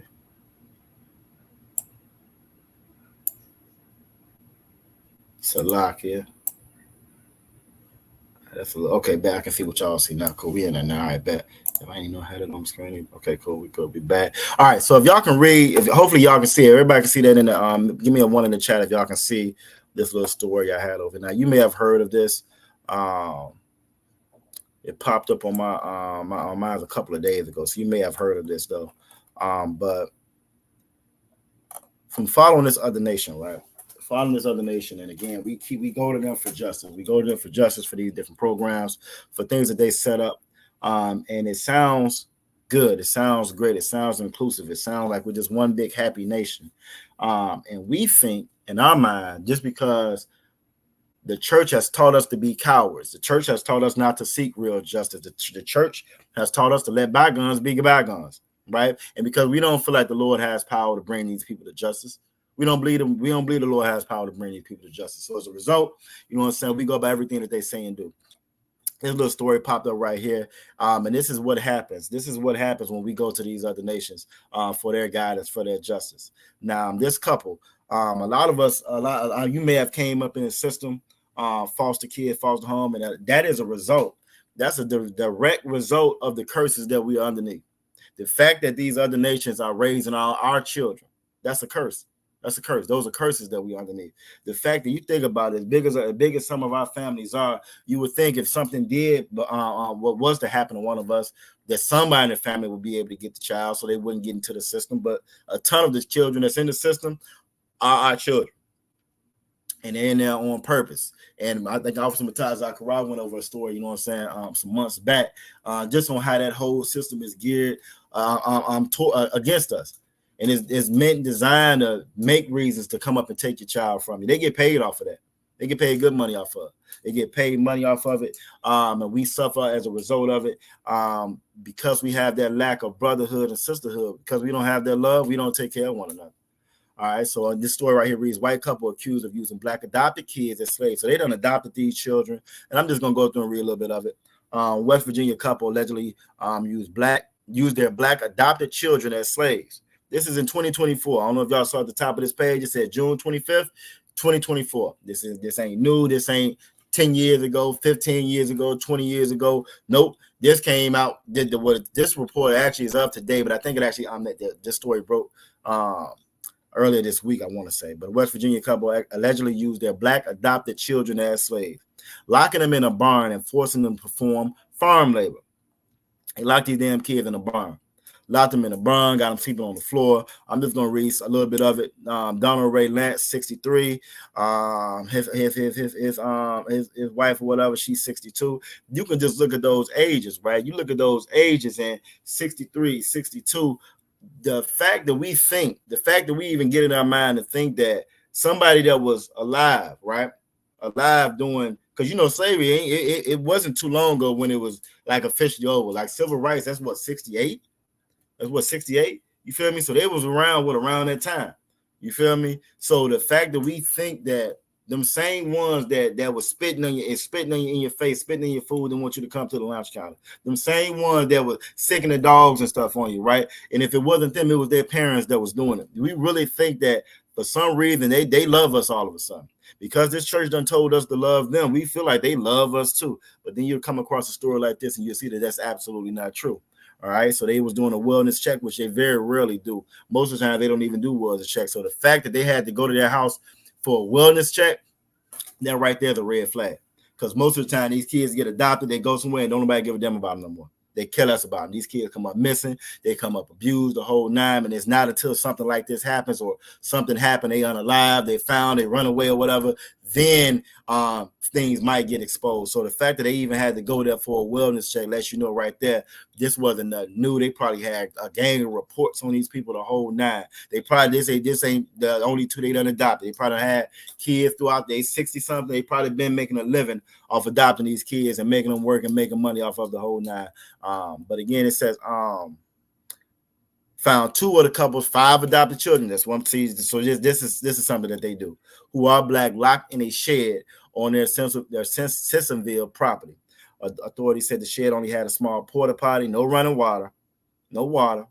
16-year-old child told him that she had been locked up about 12 hours. So they chaining him up, locking him up inside the shed, no running water. She got fed about 6 a.m. that morning. The 14-year-old had open sores on his bare feet. They ain't even put no shoes on this damn boy. They ain't even put no shoes on this boy. Both children were dirty and smelled of body odor, according to the authorities. They also said they were forced to sleep on the concrete floor without a mattress or padding. So this is in 2024. This is in 2024. This ain't nothing new. And the reason why, again, we fall for this mess every time is because we have put so much trust, so much faith, so much stock inside of this country that does not give a damn about us. That never will give a damn about us. We go to the unjust for justice. Right, we go to them for civil rights. We go to them to amend all the wrongs that's been done, even though they're the ones who did the damn wrongs. We go to them to amend all the wrongs. And I always make that joke, you know what I'm saying? It's kind of like, again, you in school and you grading your own test. If you grading your own test and you fail that test, that's your fault. Well, these oppressors are grading their own test. These oppressors, they policing themselves. So if they're policing themselves, why would they say they did anything wrong? They've never had to pay for anythanything. And the only reason they haven't had to pay for anything is because we don't do what the Most High requires of us. The Most High is a just God. You feel me? Let's get some scripture here. Let's go to Proverbs 12 and 13. I want to go to Proverbs 12 and 13. All right.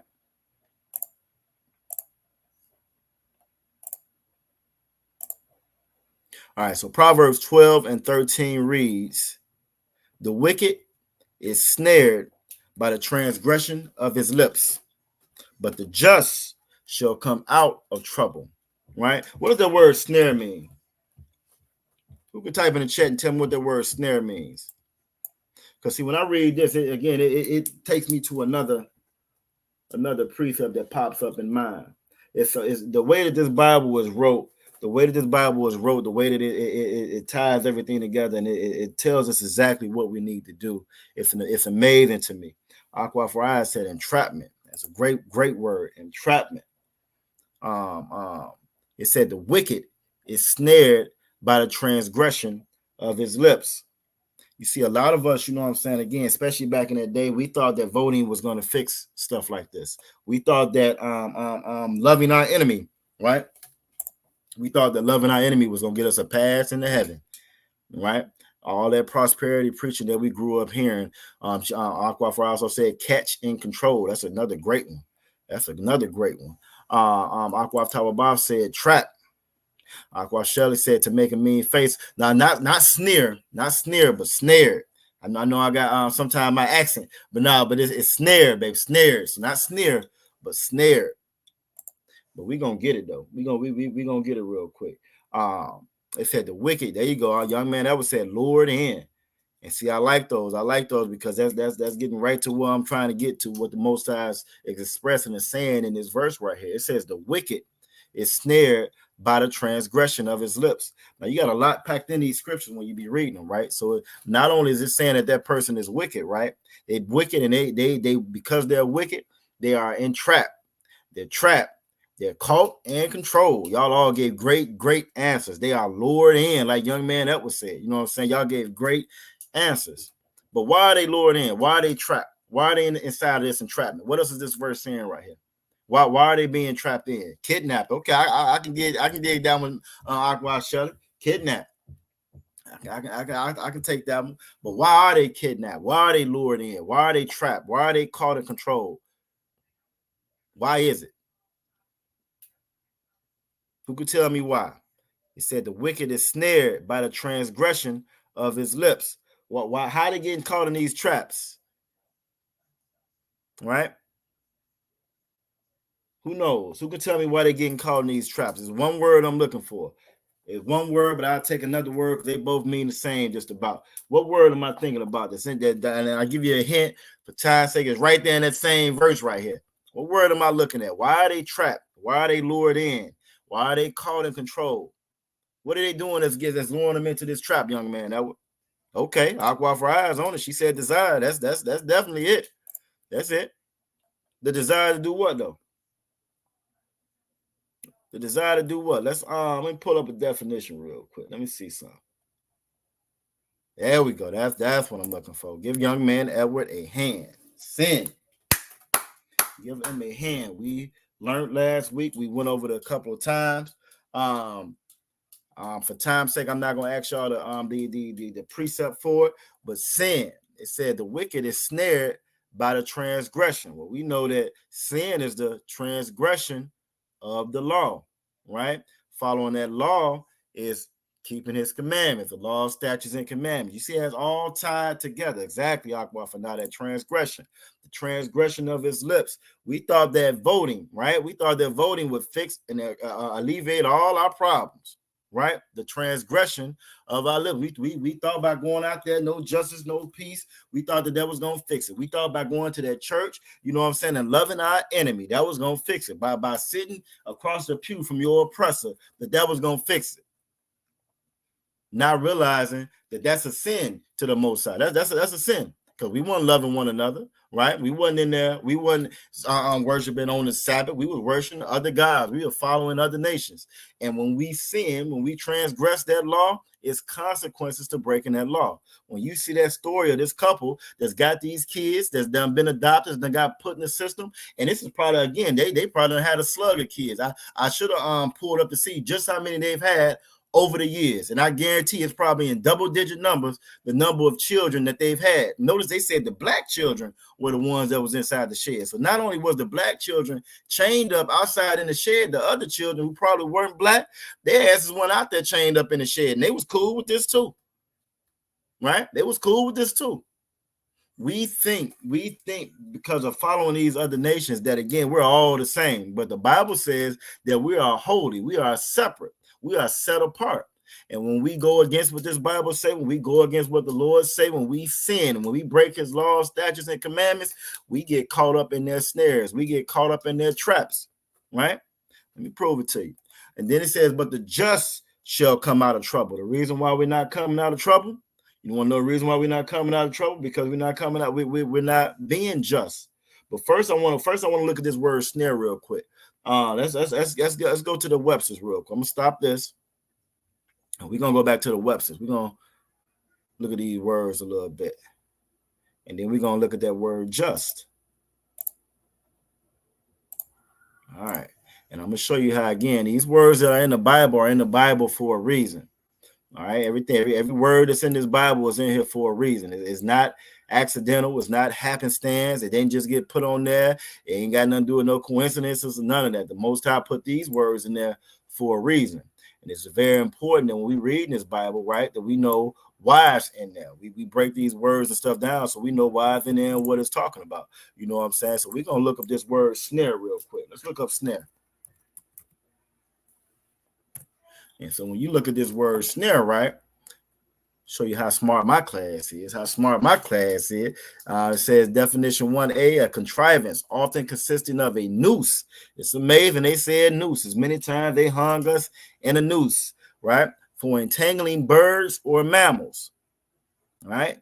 Something by which one is entangled, involves in difficulties or impeded. Something deceptively attractive. You know what I'm saying? Those are different snares, right? So again, that civil rights was a deceptive. It was deceptive, but it was attractive because it meant we can all just get along. It was all over with. We good now. We can come and eat with everybody else now. It sounded good, so it was deceptive, but it was attractive, right? It said a noose for entangling birds. Well, y'all done heard that word birds that before when talking about us. Are y'all familiar with that? For time's sake, I'm gonna go ahead and pull it. If you know what precept I'm talking about, you can go ahead and drop it in the chat though. If you know what precept I'm getting ready to go to, go ahead and drop that one in the chat. I'll give y'all a couple seconds while I mark off where I'm at to make sure we hit everything. What precept am I talking about? Well, the Most High describes us as birds. Who knows? Who knows? That word birds. I thought it was again, you know what I'm saying? Just the Most High, how the first definition that pops up says a contrivance, often consisting of a noose for entangling birds or mammals. That's a lot of stuff that can be hunted. It's a lot of things that are prey, right? The apex predator is the oppressor. So he hunts everything. But it said often consisting of a noose for entangling birds. I'm gonna stop this. We're gonna come back to it in a second. But what I want to pull up is Jeremiah 12 and 19. Let's look at Jeremiah 12 and 19 real quick.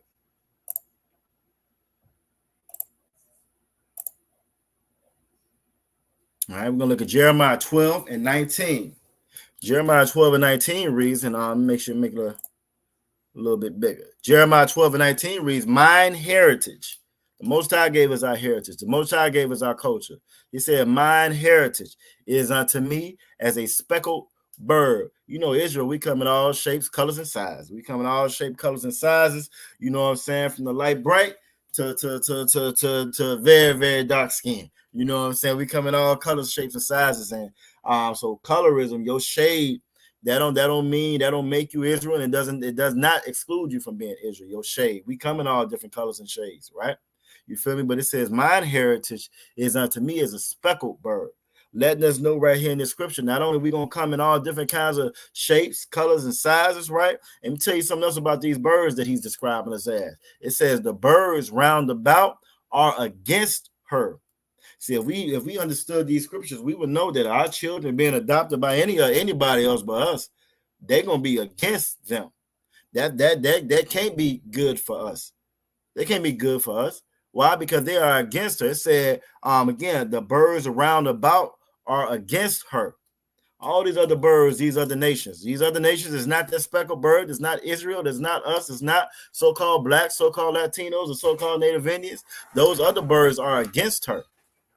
Come ye, assemble all the beasts of the field. All those other beasts of the field that the Most High described these other nations as, right? They all come. It says, assemble all the other beasts of the field, come to devour. They're in all our neighborhoods devouring us, eating off us. Everybody eats off us. Everybody devours us. That couple done made a living off adopting our children, our excluded children, because of the system and the things that America done put in place where those children now end up in a system where that couple done found a way to make a living off of that. Not only make a living off the check that they already getting off of them, but now I'm going to work the hell out of them and lock them up in the shed. I'm going to lock them up in the shed. Why? Just because I can. because I can. That's that perpetual hatred that these other nations have for us. That's these other nations devouring us, right? Devouring that, bro. After we done got ensnared, trapped into that trap for the transgression. After we done got snared and trapped into that trap because of the transgression, the other nations come and they devour us. Those are curses. Those are curses, and that's all a result of us going to the unjust for justice, and us not going to the Most High. Us not going to the Most High. All right. What are some of these other traps? Who could tell me? What are some of the traps that we get caught up into? Who could tell me? What's some of the traps that we get caught up into by transgression, by the sin? What traps do they lead to? What traps have we fallen for in the past, in history or whatever? What are some of these traps? And while y'all get this, we're going to go back to the Webster's real quick. I'm going to go back to the Merriam-Webster dictionary. What are some of these traps that we fall into, right? Y'all give me some of these traps. Because somebody watching might not understand what we're talking about. Somebody watching, you know what I'm saying, might not be able to see or recognize the traps. And truth be told, before I got into this school, I may have seen one or two of them that I thought I could see. But the thing about a trap, again, those traps can be deceptively attractive, right? Those traps they're made to look good to you. They're made to appeal to your sensibilities. They're made to appeal to your what? Your desire. That's what those traps are made to appeal to, right? So what's some of those traps that we fallen into over time? Let me get the Webster's back up real quick. What's some of those traps we fallen into? I see one of them. I said the feminist movement. Give her a hand. That's absolutely one of the traps that we fell into. And the fact that you mentioned the feminist movement, right? The feminist movement, that again, it was a different feminist movement from what they gave to our sisters as opposed to what they gave the other nations. Right, you got Jewish or Hasidic women right now in New York that's getting social assistance, getting welfare. Right, their husband is there. They got big houses. They got nice cars. They own jewelry stores, the whole nine. Well, when it came to us and us getting that check, guess what? That man couldn't be in the house with you.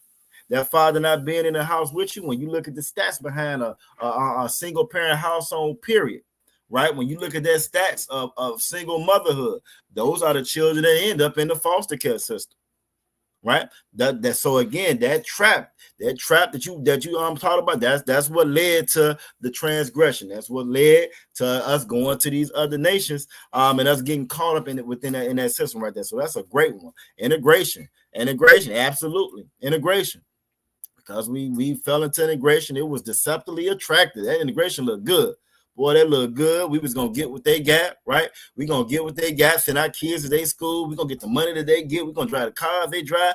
That integration looked real good until we stopped making higher institutions of learning. We didn't make those no more. We stopped producing the amount of doctors that we were producing before. We didn't make that no more until we stopped being number one for married households, families together, sending our kids to college, producing doctors, producing lawyers, producing doctors, lawyers. There was another one I was thinking about too. Engineer. We were big in all of that, right? All of that. We were doing great in those areas, in those fields. Well, after integration, that went away. After that feminism movement, that went away. Whoremongering. He said whoremongering. That's a trap. Absolutely, that's a trap. And that leads to, or that's a product of the integration, though. That's a product of following these other nations. See, Becky, she's a natural. She's a naturally promiscuous. The oppressor, Esau, he's a natural sweetener. He's naturally LGBT. That's just who they are. You look all through our history. I'm not making it up. You can look all through our history. Roman culture. This is what they did. So by us being integrated with them, by us being integrated and getting with them, we picked up their habits, their attributes, their characteristics. Absolutely correct. Aquafana says civil rights and voting rights. Absolutely. By civil rights and voting rights, this taught us to look to the unjust for justice. We didn't go to the Most High no more. We go to the Most High. I can just vote it away. I'm gonna break every law underneath the sun. The Most High told me not to break, right? But I'm gonna vote away all these curses that I'm underneath. Don't work like that. You are absolutely correct. Government assistance, that's another trap. Drugs, that's another trap. Project 25, that Project 25 is crazy. When you read that Project 25, it's like the white man's wish list. You know what I'm saying? That Project 25 is Esau's wish list. That's his wish list. Like you know what I'm saying? If Santa Claus was real, this is what he was sending Santa Claus. You know what I'm saying? Christianity is another trap. It's another trap again that we fell into, right? That we fell into, you know what I'm saying, by again transgressing and breaking the laws of the Most High. All right. Now that other part of that scripture, that Proverbs 12:13 said the just shall come out of trouble. The reason why we can't come out of Christianity, the reason why we can't come out of drugs, we can't come out of government assistance, we can't come out the effects of civil rights and voting rights and whoremongering and integration and the feminist movement. The reason why we can't come out is because we're not just. We're not just. So let's look at that word next. I want to look at that word next. I want to look at just. All right. Pull up the word just. Because again, it's very important that we get the definitions of these words so we know what these words mean. All right. So just. Definition 1A, having a basis in or conforming to fact or reason. All right. B, conforming to a standard of correctness, right? The Bible says, what I make crooked, you can't make straight. Ain't nothing correct about these people. There's nothing correct about these other nations. Nothing about it. Definition C, faithful to an original. Well, who's the original? The original is the Most High power. The original is the one who gave us a definition of brotherhood, of sisterhood, of love, gave us a definition of sin, right? That's the original. But we don't follow the original, and we damn sure ain't faithful to the original. All these Christians walk around and say that they Christians, but being Christians means that you Christ-like. They're not faithful to that title. They're not faithful to that name. They damn sure not faithful to our King Christ. They're not faithful to him. They don't do what he did. They do what the pastors say do. They break every law that the Most High said don't break. They eat pork. They eat shrimp. They eat crab. They eat lobster. They eat all of that. They go to church on a Sunday. They worship fake and false idol God. They worship Allah. They celebrating Christmas. They celebrating Mother's Day. They celebrating Father's Day. They standing in that line voting. They celebrating their birthday. They doing everything the Lord said do not do. Right? So they're not faithful to an original. But definition 2, it says acting or being in conformity with what is morally upright or good, righteous. Morally upright or good. So you think about this, a nation that never paid for what they did, a nation right now that says that we're not going to teach CRT in the schools. We ain't going to teach that. We don't want nobody to know we did wrong. We're not going to teach that. You can't say we did nothing wrong. I'm going to lock you up for stealing a pack of gum, right? But I stole a whole population. I stole a whole landmass. I stole a whole continent. I stole that. I took that. I stand on it. I celebrate every year that I stole it and I took it. I celebrate the rape, the robbery, the murder, all the bodies. I celebrate them every year. It's a national holiday. I put it right back in their face that I took it. I laugh at them that I took it. I make fun of them that I took it. And then I'm going to tell you, you can't teach that in your schools no more. Don't teach that in your school no more, right? We're going to get rid of all this DEI. We're going to get rid of this diversity, equality, and inclusion. We're going to get rid of that. We're going to get rid of this CRT, this critical race theory. We're going to get rid of that, right? So it's nothing about them that's morally upright or good. If I'm a moral person, if I made a mistake, if I made a mistake, if I did it on purpose, if I committed a wrong act, if I'm moral, I'm going to want that rectified and I'm going to make amends for it. But if I have no morals, I don't care about making no amends for it. I ain't doing no wrong. And if I really don't have no morals, I'm really morally object like that, not only am I not going to pay for what I did, I'm going to make sure I penalize you for everything I can. I'm going to make up stuff to penalize you for. I'm going to take your same children and work them in a damn barn because they're not a moral people. They're not an upright people. They damn sure are not righteous. Let's look at that word righteous. I'm going to show you how all these words tie in together. And they're all saying the same thing, but we miss it because we follow people that do not follow the Lord. We follow men that were never ever called by the Lord. You look at that word righteous. All right. So one of the reasons why I kind of like this Webster's, this Merriam-Webster's on here, because when it pulls up different words, you can just click on it and it go right to it. I think the app does the same thing if you download the app on your phone, right? So righteous, acting in according with divine or moral law. We just got you talking about the law, statutes, and commandments, right? The Most High is the original. Did he originally give us that law, statute, and commandment? Look how the Most High's wisdom is. For as much as they try to lie and say that this book is old, it's obsolete, it don't mean anything no more, you can't use that no more, it's irrelevant now, right? Why y'all following that book? Why y'all listening to that book? Well, it's amazing. This damn book saying the same thing the website saying. This book that was wrote thousand years ago by our priests and our prophets, by other Israelites, it's saying the exact same thing that they saying now that their scholars are saying, right? So righteous, acting in accord with divine or moral law. This the part I like. Free from guilt or sin. You see how that tied us right back into the sin again. That tied us right back into the law, statutes, and commandments. It tied us right back into it. You can't get around it. You can't get around it. Even in their own quote unquote wisdom, their own science, their own scholars say the same thing as the Bible was saying when it gets to this. When it's talking about being righteous and it's talking about being just. Problem is, they're not a just people. So when we go to the unjust for justice, you will never get that justice. You'll never get that justice going to them for it. Never. Because they're devoid of morality. They're devoid of divinity. They're devoid of righteousness. They're devoid of just. They're devoid of it. Problem is, we become devoid or lacking in it as well by following these other nations. You know what I'm saying? I'm gonna pull up another little article right. Young man Edwards said, and then have the nerve to put indigenous.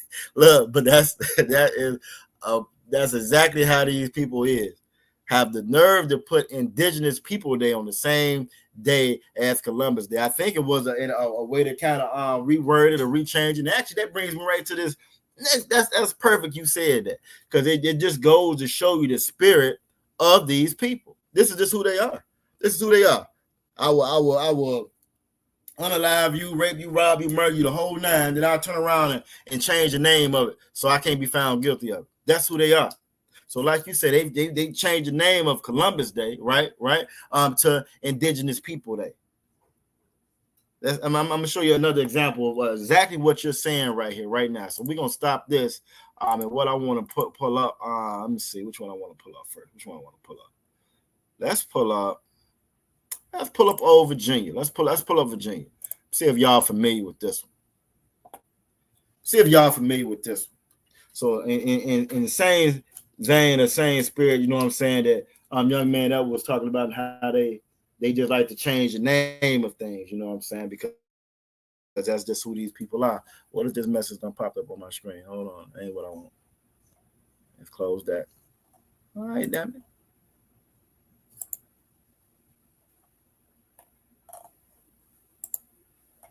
All right, that'll work. All right, so this one popped up right here. This is the same thing they've been doing all around the country. It's just done finally hit Virginia. Virginia is next. Virginia, a lot of these other countries like Virginia, Texas, South Carolina, they try to make sure that they always are in the front line. Their Project 2025 path is going to damn sure be one of these same states that we're talking about. But that definitely is the next snare because some of our folks going to vote for that, man. Some of our people they're going to look and find the good in it. They're going to find that silver lining in that cloud, guaranteed. But so getting back to like how what our young man Edward was saying as far as indigenous people there and how these people are so unjust. You imagine all the time spent voting, trying to be do your civic duty and being a part of this place, being conformed to this place and being so swept up with the righteousness of America, right? What it says, documents reveal proposed changes to the Virginia African American history courses. So in your schools in Virginia, this is what's getting ready to change. None of the recommended changes to the elected class, which more than 1,700 Virginia students enrolled in last school year, have been made or are scheduled to be made. So it's on the books to be made. They haven't done it. They haven't done it yet. I just want to read through a little bit of it so you kind of get an idea of what it's saying, because that's another deceptive thing that these devils will do. They'll give you 5,000 words to say a 4-line sentence to throw you off. Them niggas ain't gonna read it anyway. You know what I'm saying? They ain't gonna read it. They ain't gonna look into it. They not gonna understand what it's saying. And if it's not some rap lyrics, if it's not the latest rap beef, if it's not, you know what I'm saying, if it's not, you know what I'm saying, something that we into, the latest current events, the latest concerts, or or something of that nature, then we don't really pay attention to it. We ain't paying attention to it. But it says Virginia Department of Education has proposed removing content on implicit bias. I wonder who is biased toward and why they're trying to remove it. Like swapping terms such as racism with discriminatory practices. So we're going to take all the racism out and we just going to call it discriminatory practices, right? For high school level African-American history, offered at about 90 schools now.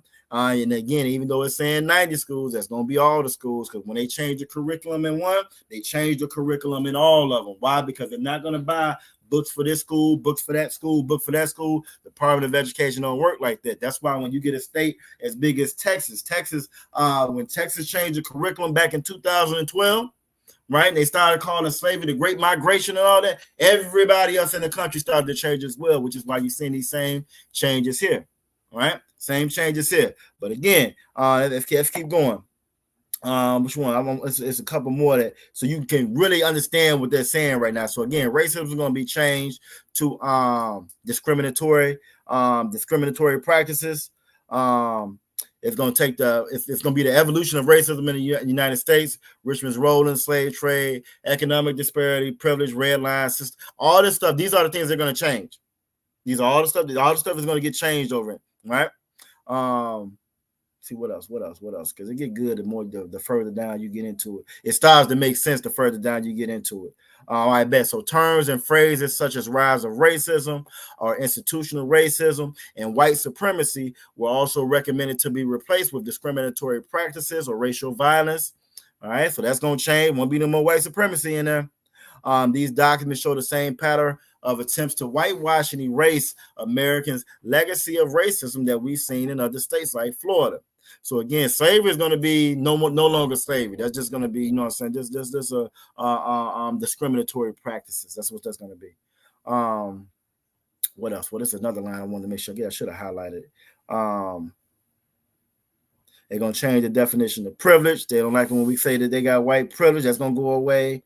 What else? I think this is where I wanted to get to right here. All right, bet. So,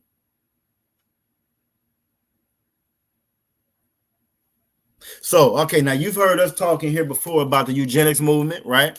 Eugenics movement. You've heard us talk about just especially like an Officer Mataza Akaraka. I need to send this to you, Officer Mataza Akaraka. This is gonna be like right up your alley. All the stuff you teach about in class, that's gonna be obsolete. You can't teach that stuff in class no more.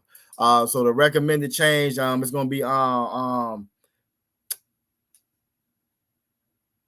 well, it's one of them in particular I want to get to, because they're going to change where it says white people, mostly whites, voted for like slavery and the different practices and Jim Crow and all. That's going to change to government officials voted for it. So they're going to pretty much remove. They're going to remove like they're going to make it easier or more digestible as far as say. You're going to do the same thing they're doing with the schools before. So instead of it coming directly out and saying CRT, we're going to remove CRT. This is just another fancier way of saying it. But it's the same thing. You won't learn the history of this country when it refers to you. You're going to learn that it was just, hey, it was just different time. We did things differently. Like I said, inherently divisive practices. It's going to be words like that, so you won't understand what really happened. You're not going to understand that you was really in chains, like these same damn kids is in chains in 2024. They'll think that these are just some bad adoptee parents. This ain't got nothing to do with their slavery from before, nothing to do with their treatment of us from before. Aquafina said they can take it out to school all they want. Kanak is going to know who I damn right. Give her a hand. And about slavery and who the devil is and who we really are. But that's wisdom. That's Deuteronomy 4:6. That's thus said the Lord. The Lord said this is the knowledge that you learn. When we read Hosea 4:6 and it says that my people suffer from lack of knowledge, it ain't, truth be told, it ain't even this. It's not the DEI. It's not the CRT. The lack of knowledge that we don't have is contained within that Bible. So just like Aquafina is talking about, they can take it out of the school. As long as he coming to these classes, right? As long as he learning from the priests and prophets of the Lord, he going to learn what the Lord wanted to learn. He going to learn that, you was in your people was in slavery. Why? Because they disobeyed the Most High. They're underneath these curses. Why are we going through what we're going through? Because we disobeyed the Most High. Because we transgressed his law. That you'll learn that real history. But because we try to disconnect ourselves from this Bible, this is going to open up that door for them to disconnect us from our history entirely altogether.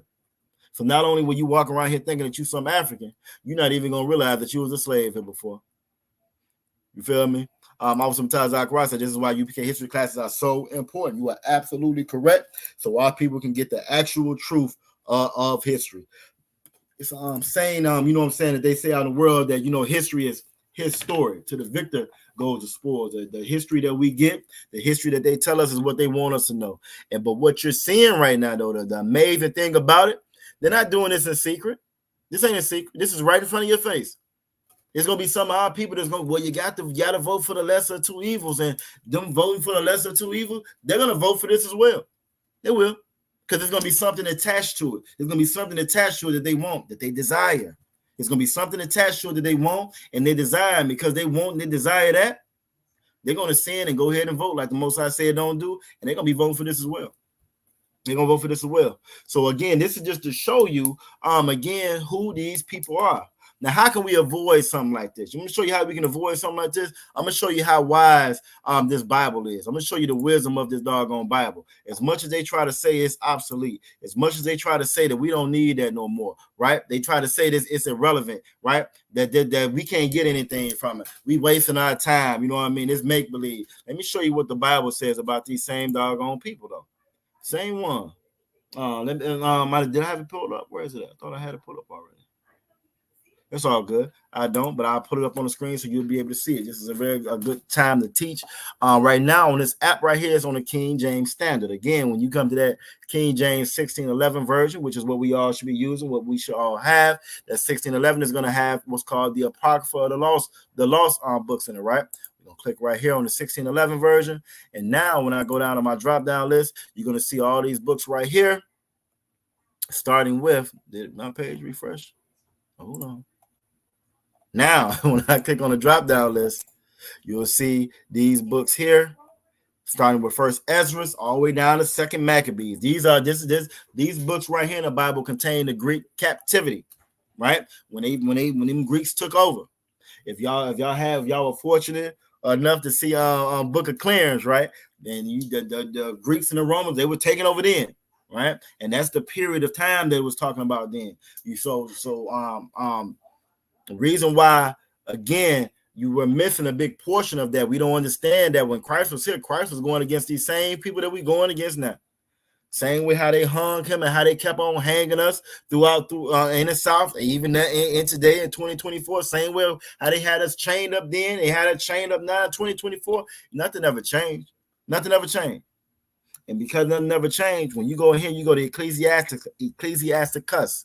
We can go to Ecclesiasticus chapter 12, verse 10. This is one of the most bedrock UPK scriptures. You know, certain ones you want to kind of stick in your repertoire. You want to keep close to you. This is one of the ones you can keep close to you because it's always, all of them always are prevalent. You know, so I mean, always pertinent. But this is one of the ones that just kind of it puts it right in front of your face. All right, let me open it. I'll make it a little bit bigger up in there. All right, so Ecclesiasticus chapter 12. Why are you tripping? All right, hopefully you should be able to see that. Ecclesiasticus chapter 12, verse 10. Again, now this is because it's in the 1611. Notice some of these kids, the letters are off. Why? Because we didn't have certain letters back then until we didn't get that letter J until about 1611, right? So that's how you know that name Jesus that they call him under, that wasn't in the Hebrew. That wasn't his name in the Hebrew, right? So again, just another way to kind of show that what we teach is the truth. What we teach is the truth. Verse 10 goes, never, that's never, trust thine enemy. If you didn't know no better, if you listen to that church, you don't know who your enemy is, right? You might grow up thinking that your ops is nigga to stay across the street. Them your ops. That's who you into it with, right? Them ain't your ops. That's your family. But your enemy, you go right there to Deuteronomy 28:68, and it said that we were going to be sold. We were going to be sold to our enemies. Well, who are we sold to? Now, according to what we just got through reading, you're not going to be able to find that information soon. Soon you won't find that information. You might find maybe it was a transaction or something back in there. I don't know how they're going to work, but you won't find that we were sold to our enemies, but you will find it inside this Bible. You're not going to, your pastors, they won't be teaching that we were sold to our enemies. Why? Because they don't even attribute Deuteronomy 28:68 to us. They don't attribute anything in the Bible to us. They don't say that the blacks, the Latinos, the Native Indians are God's chosen people. Y'all are the Israelites. You were in slavery then. You done been in slavery building up everybody empire, the Assyrian, the Babylonian, the Persian, the Mede, the Roman. You done built everybody empire as slaves. They don't tell us that. We think it's happenstance. And now, a couple years from now, we're not even gonna realize that we was a slaves. We're not gonna know why we still slaves to this day. We're not gonna know that we were slaves coming over here. And in Deuteronomy 28:68, it tells us that we were sold to our enemies. Well, right here in Ecclesiastes chapter 12, verse 10, it says, "Never trust thine enemies. For like his iron rusteth, so is his wickedness." So again, you got anything metal or iron, that rust might come. Once that rust come, anybody will tell you that once it rusts that first time, it's going to rust again. It's just a matter of time. Leave it alone. Let's sit there and watch it rust again. So as much as we march, as much as we voted, as much as we held their hand, as much as we fought in their wars, as much as we joined their police forces, we took our kids out of our school system, our HBCUs, which are historical now because we ain't building on them no more. We took them out of our schools, put them in their schools. Nothing has changed. That rust came right back. Nothing has changed. And the reason why nothing has changed, again, is because they are unjust. They are our enemies. And it tells us right here to never trust our enemies. If we knew what this word said, we knew what this Bible says, so many different things that we would avoid. We would avoid because we would know better. The reason why we don't know better is because, again, we don't follow what this Bible is saying. Now, some of us, if y'all let me know, some of us may have been fortunate enough to learn about our history coming up, right? Right? Some of us learned about our history coming up. So I'm going to ask you a question. If they remove that out the school system, right? Is that going to have a positive effect, a negative effect? Or maybe I rephrase that. We grew up knowing our history. A lot of us. I grew up, I was familiar with roots. They taught us a little bit more about slavery coming up. During Black History Month, you know what I'm saying? We would go over to different events and so forth. Now, it was still only a small section of what really happened, but we got some of it, right? We got some of it. It's definitely not like how it is and how it's about to get ready to be. But did that fix us? Did that fix anything? To what effect was that? So I'm saying if they remove the CRT, if they remove the DEI, right? If they remove that, is that gonna? If they, I say it like this: if they keep it in there, if they keep the CRT in the school system, right? If they keep DEI, if they teach them that they were slaves, does that fix us? Will that fix us? Yes or no? Young man, that was said when I was a child. They told me it was only one black man in the Bible. The wise man, our Christmas nativity say, "God damn, that's crazy." See, one of the three wise men, huh? They were probably the tall one. Hey, that's the black man. That's crazy. And the crazy part about it is the exact opposite. Everybody in the doggone Bible black. Everybody in that Bible black. Everybody in that Bible Hispanic. Everybody in that Bible, you know what I'm saying, is us, Israelites. You don't get Esau on the scene until he's born later on. You know what I'm saying? Then his people come. And we go over there as well. Matter of fact, I'm next time we come to class, I'm gonna bust out that Zondervan, so we can go through that Zondervan a little bit. But if they keep the CRT in the school, if they keep all that in the school, will that fix us? Yes or no? What do y'all think? Is that gonna fix us? Yes or no? Will that fix us?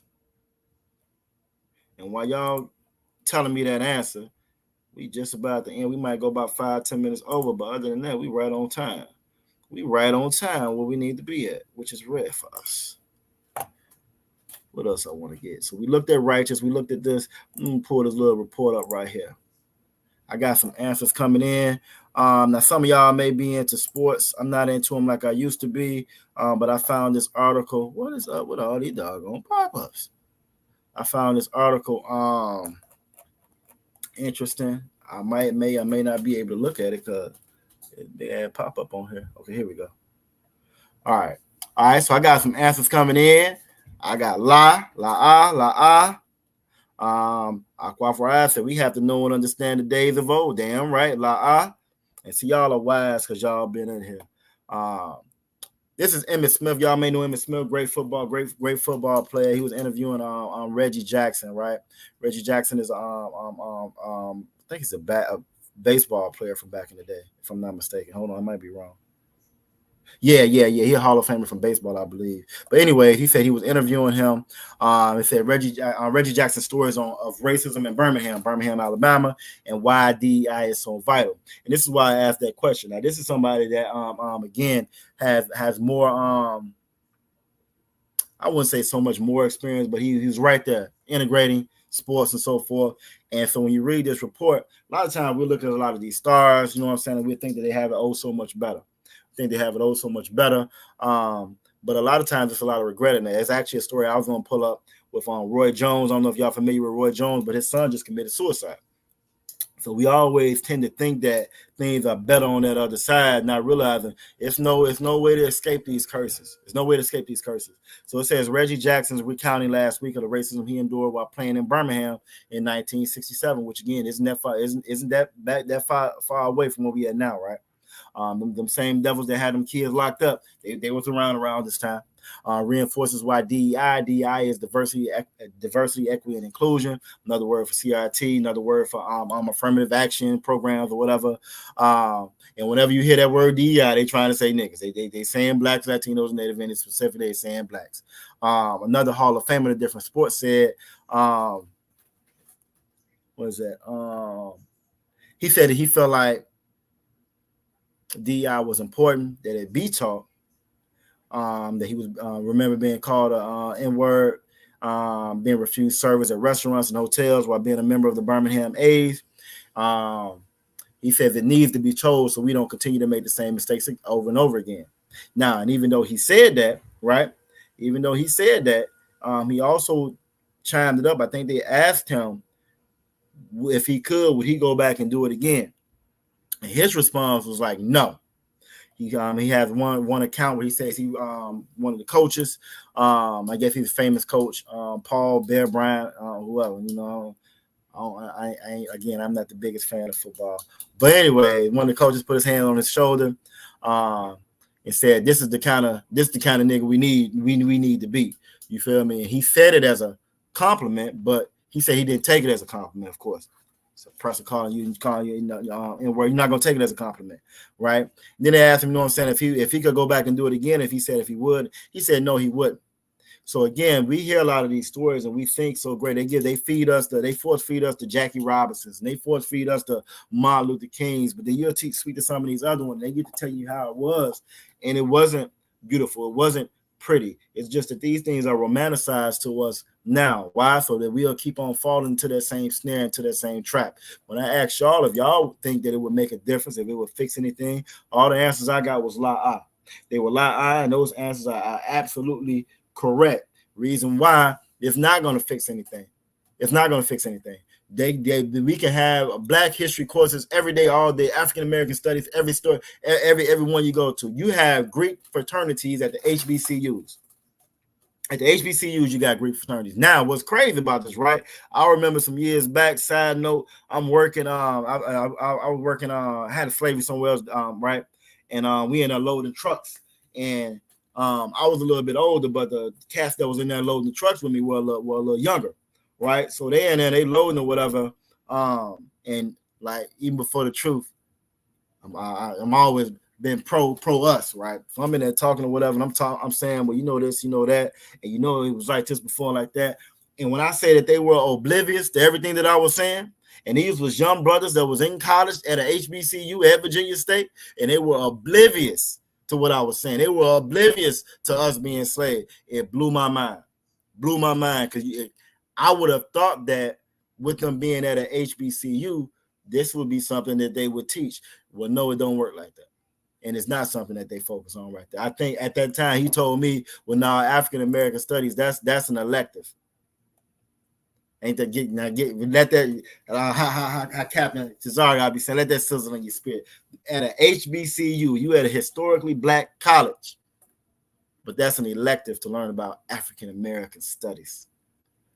This is why y'all answers are absolutely correct. It don't matter if they teach it, if they don't teach it, it don't matter.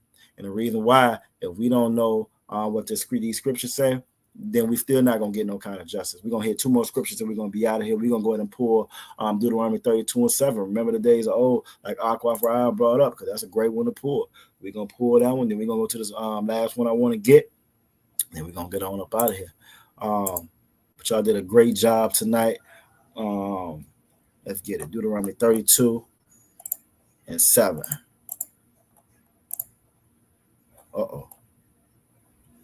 Boy, oppressor's the devil. Can y'all see me still? Okay, there I go. Came back on the screen. They trying hard to shut us down, y'all, man. They trying.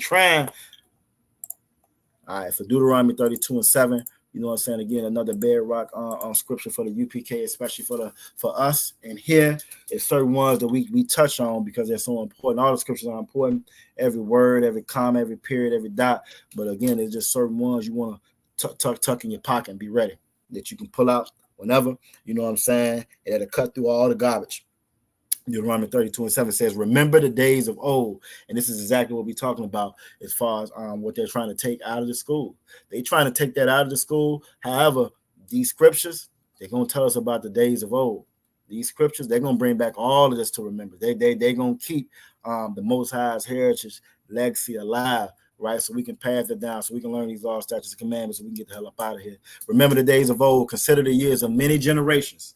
Right? We done became so selfish following behind this Christian church. We done became so selfish following behind these religions, following behind this doggone country. If my money good, I ain't worried about nobody else. We done became just as morally abject, more devoid of morals, righteousness, and justice like everybody else, like all these other nations. And this is why we don't have any love for one another. This is why we don't have any brotherhood, why we don't have any sisterhood, because all we worry about is our damn selves. We don't worry about nobody else. It says, remember the days of old, consider the years of many generations. Ask thy father. A lot of our fathers not even in there. And that should be a red flag. When you go to ask him and he ain't there, red flag, where you at? Why ain't here? Right? And he would show thee. And I would show you that story of the brother Reggie Jackson, whatever. He was letting you know, no, I wasn't sweet then. It wasn't sweet. Couldn't sleep nowhere on the road if you travel. You imagine you travel, you have a game and you out of state or whatever, you can't even lay down nowhere because it ain't safe for you to stop that bus. It ain't safe for you to stop and get no gas. It ain't safe for you to stop and lay your head down nowhere. Wrong devils find out you in town. This might be your last stop. Right? He will show thee thy elders, and they will tell thee. You got to come back in here in the Israelite School Universal Practice Knowledge and learn the days of old. Learn what this Bible was saying. Learn what those elders were supposed to hand down and teach us, right? And it never changed. The Most High don't change. The Most High don't change. And the reason why we don't have justice is because we go to the unjust to look for it. We seek justice from the unjust. We're going to pull one more scripture and we're going to get on up out of here. All right, we're going to go to 2 Thessalonians chapter 1. Is that the one I want? Yeah, I think that's the one I want. It's actually, I got 2 more down, but we'll get to the other ones when we come back in class. Next time I get back in here, we did real good. We got to about 90% of everything I wrote down, which is great for us. We're going to go to 2 Thessalonians chapter 1, verse 6. Now, I could make it for a little 20, 30 minutes. We didn't go last night, you know what I'm saying? But I ain't going to do that. I know Cap going to have a awesome lesson for us in store for tomorrow. So, you know, we're gonna hit one more scripture and get on up out of here. The water for everybody that's stuck around. The water for y'all participation. Y'all participation make the class.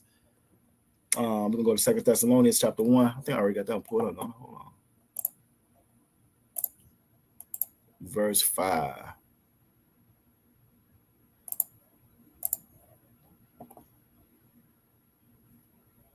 What you waiting on? Come on. All right, there you go. All right, so we went over righteousness, we went over justice, we went over sin, the whole nine, how it's all tied in together. Morals, divinity, has all tied in together. These people don't know what justice is. They don't know. They know justice for them, but they don't really know what justice is because they're unjust people. They can't be just. And the same thing goes with us, though. If we're not following these laws, statutes, and commandments, we don't know what love is. We don't know what we don't even know the justice to ask for. We don't know the justice to ask for because we're not asking it because we love one another. We ask it because we want to be just like the oppressor, and it don't work like that. 2 Thessalonians chapter 1, verse 6. Actually, I'm gonna start at 5, which is a manifest token of the righteous judgment of the Most High, What we go through because we're supposed to go through it. And we go through it as a result of breaking the Most High's law, statutes, and commandments. But the Most High is just.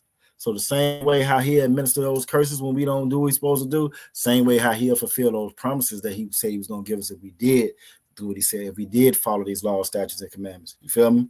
All right. So, which is a manifest token of righteousness and judgment of the Most High, that ye be counted worthy of the kingdom of the Most High, for which ye also suffer. We suffer, you know what I'm saying, because we are the heritage of the Most High. We suffer because we don't follow the law, statutes, and commandments. We suffer because this was made for us to govern and be in charge of, but yet we are the tail and we on the bottom, and we are slaves and we're suffering from these same curses. That's why we suffer. That's why we suffer. The only way to stop that suffering, to ease that pain, to stop that affliction, is to come back to these laws, statutes, and commandments and get put in the rightful position that the Most High designated for us at the very, very beginning. Verse 6, seeing it is a righteous thing with the Most High to recompense tribulation to them that trouble you. Now, I was going to get that word recompense, but that just simply means to pay back. To pay back. So it's a righteous thing for the Most High. The Most High wants to. It's a righteous thing for him to pay back trouble for all that pain and affliction, all the wrong things that they do for us, they do to us. It's a righteous thing for the Most High to pay them back for that. And the only reason it doesn't seem like he is, or it's stagnating, and we're not there yet, because we have to do our part. We got to follow these laws, statutes, and commandments. You know what I'm saying? I'm going to end it there. Hey, that's a good spot. We're about 12 minutes over. That's a good spot. I'm going to end it there. When I come back, we're going to start with, as long as I remember, write it down. That's my starting point. The parable of an unjust judge. You know, you get the Luke. You get the Luke, right?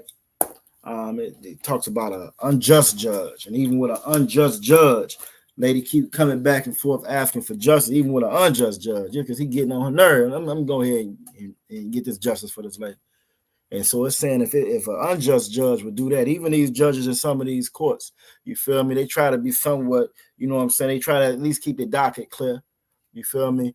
So if they'll do that, imagine the Most High, who is righteous, who is just, what he would do for us if we did what he told us to do.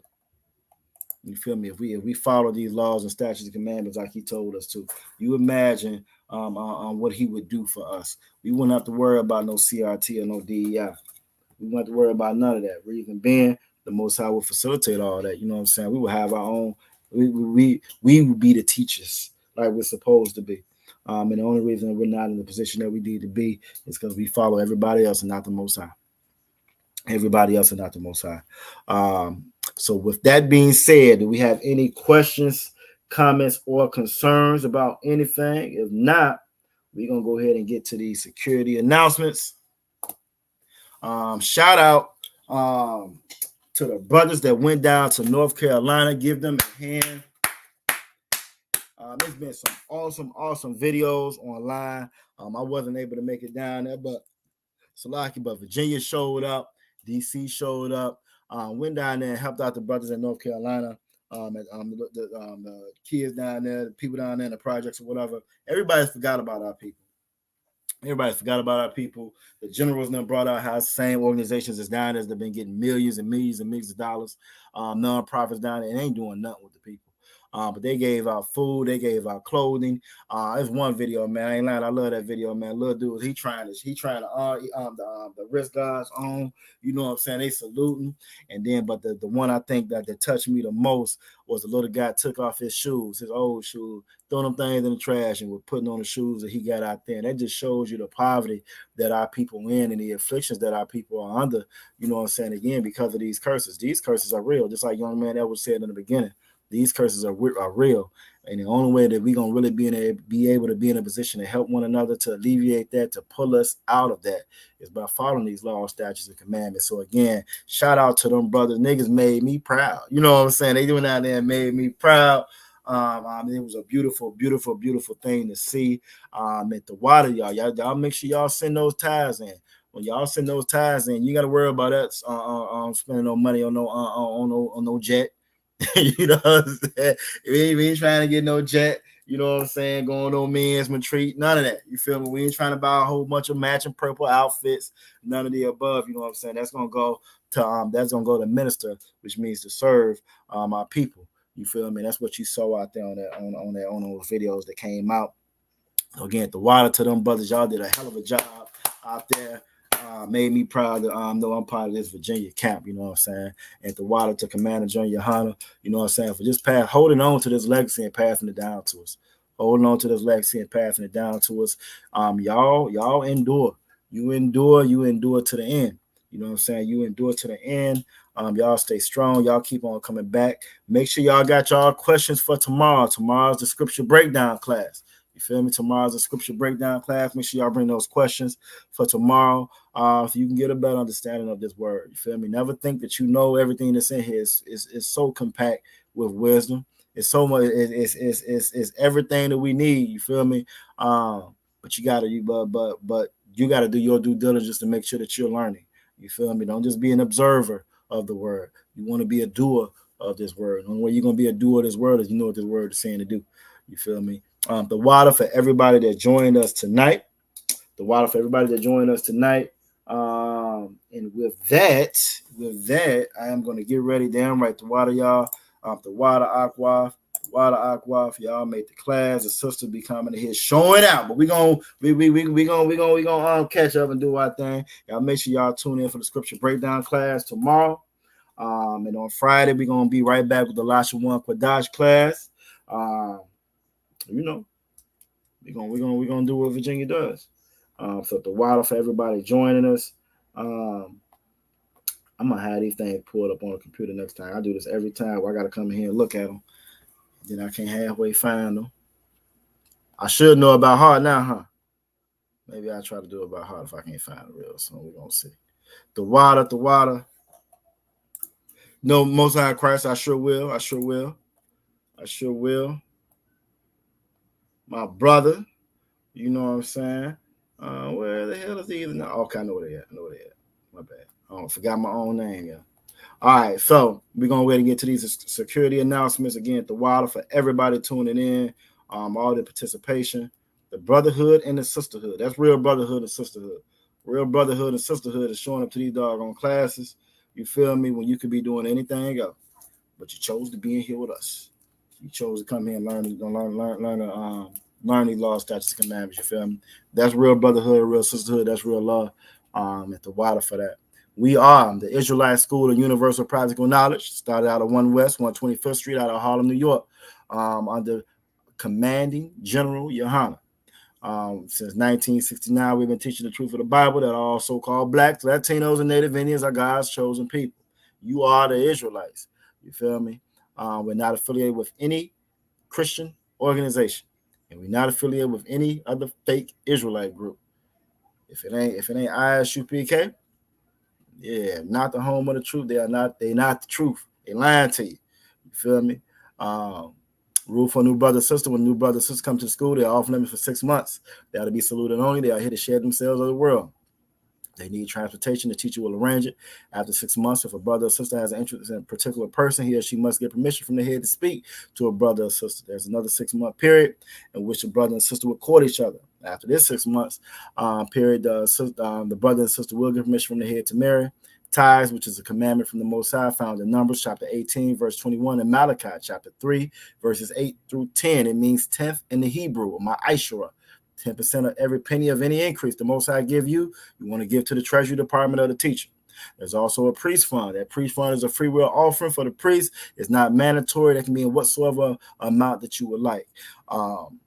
Upcoming holy convocations. The next thing that we got coming up is going to be the feast of memorial of blowing of the trumpets. Memorial of blowing of the trumpets. And that is Wednesday, the 2nd October. Wednesday, October the 2nd. All right. So y'all stay tuned.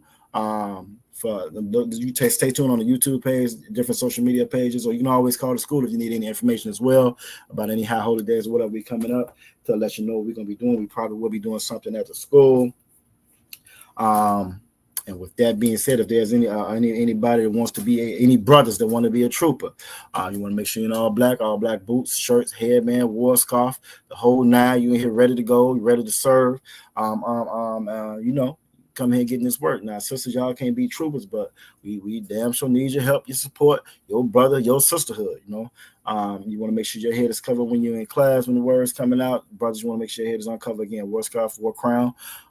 With that being said, we're gonna give one courtesy salute to the brothers. Y'all by Shimmy, y'all shot back a thumb to all the Akim, and then to the sisters. Y'all Shema, all the thumb by Shimmy, y'all shy to all the Aquafian. The water for everybody joining us. The water. We're gonna go out with an intro. Thank y'all for hanging around. I will see everybody tomorrow in class. Shalom, Israel.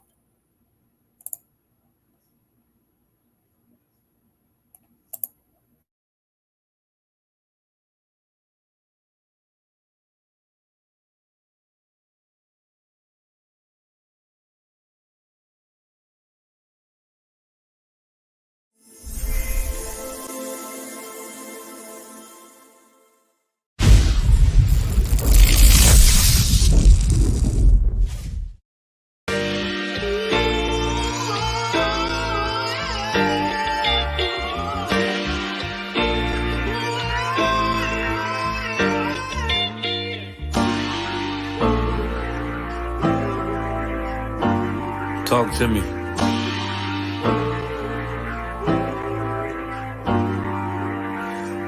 Played the horn of Lord and served other gods. Remember the days of old, we the lost tribes. They don't believe the Bible. They say a white man wrote it, but still celebrate them holidays from white men, don't they? Like Christmas and Thanksgiving appetites. I don't even see my closest family half the time. Going out ain't an option, I won't compromise. I got integrity and more heart than Valentine. Kyrie tweeted a book they sell on Amazon, owned by the same folks that told them to apologize. Remember slaves couldn't read, wasn't allowed. So it's meaning when I tell you I'm black and I'm proud. Murdered us with the sword, that's how we learned religion. Community standards violate my First Amendment. Discontinue from my heritage under these bastards. Life a bitch, they make up lies and give you public lashes. I understand they confused by who the devil is. Why my people get so mad when I tell them this? Valley of dry bones, my niggas skeletons. It's hectic out there, hope you checking on your relatives. Brotherhood, that's what my weapon is. And I never let these crackers take it from you. Real talk, you probably never heard this all of your life. Be careful, cause that thing you love, it'll cost you your life. Long as we got each other, my nigga. Cause we build this shit on brotherhood. Long as we got each other, my nigga. Yeah. We build this shit. Nigga, I done lost family, I done lost friends. Day one, niggas thought was riding to the end. Still showed up, put in that work. Hide behind a smile while I'm walking with this hearse. Some nights I felt alone, most nights I felt cold. Some nights I drove around, I ain't wanna go home. Nigga, I ain't never been, nah, I ain't never fold. Follow orders like a soldier doing what I'm told. Even when the council wasn't making any sense, I ain't never doubted, I just put it to the test. Days I was fucked up and down to my last cent. Reaching in my pockets, only coming up with lint. I'm talking even on the days that I couldn't pay my rent. I put it down for my brothers, ain't spared no expense. If I ever got bent, caused an offense, please forgive your brother, Lord, that ain't what I meant. See that brotherhood a weapon, fight against deception. When something taken from you, then it's just a blessing. Shorty really loved me, gave me everything she got. And I'm sorry, baby girl, if I ever broke your heart. Man, mistakes that I made, don't know if they'll fade. Moving with a heavy heart, living with the pain. Take away the shame, wash away the stain. Praying to the Lord for the days that I was Cain. Sheesh. Long as we got each other, my nigga. Cause we build this shit on brotherhood. Long as we got each other, my nigga. Cause we build this shit on brotherhood.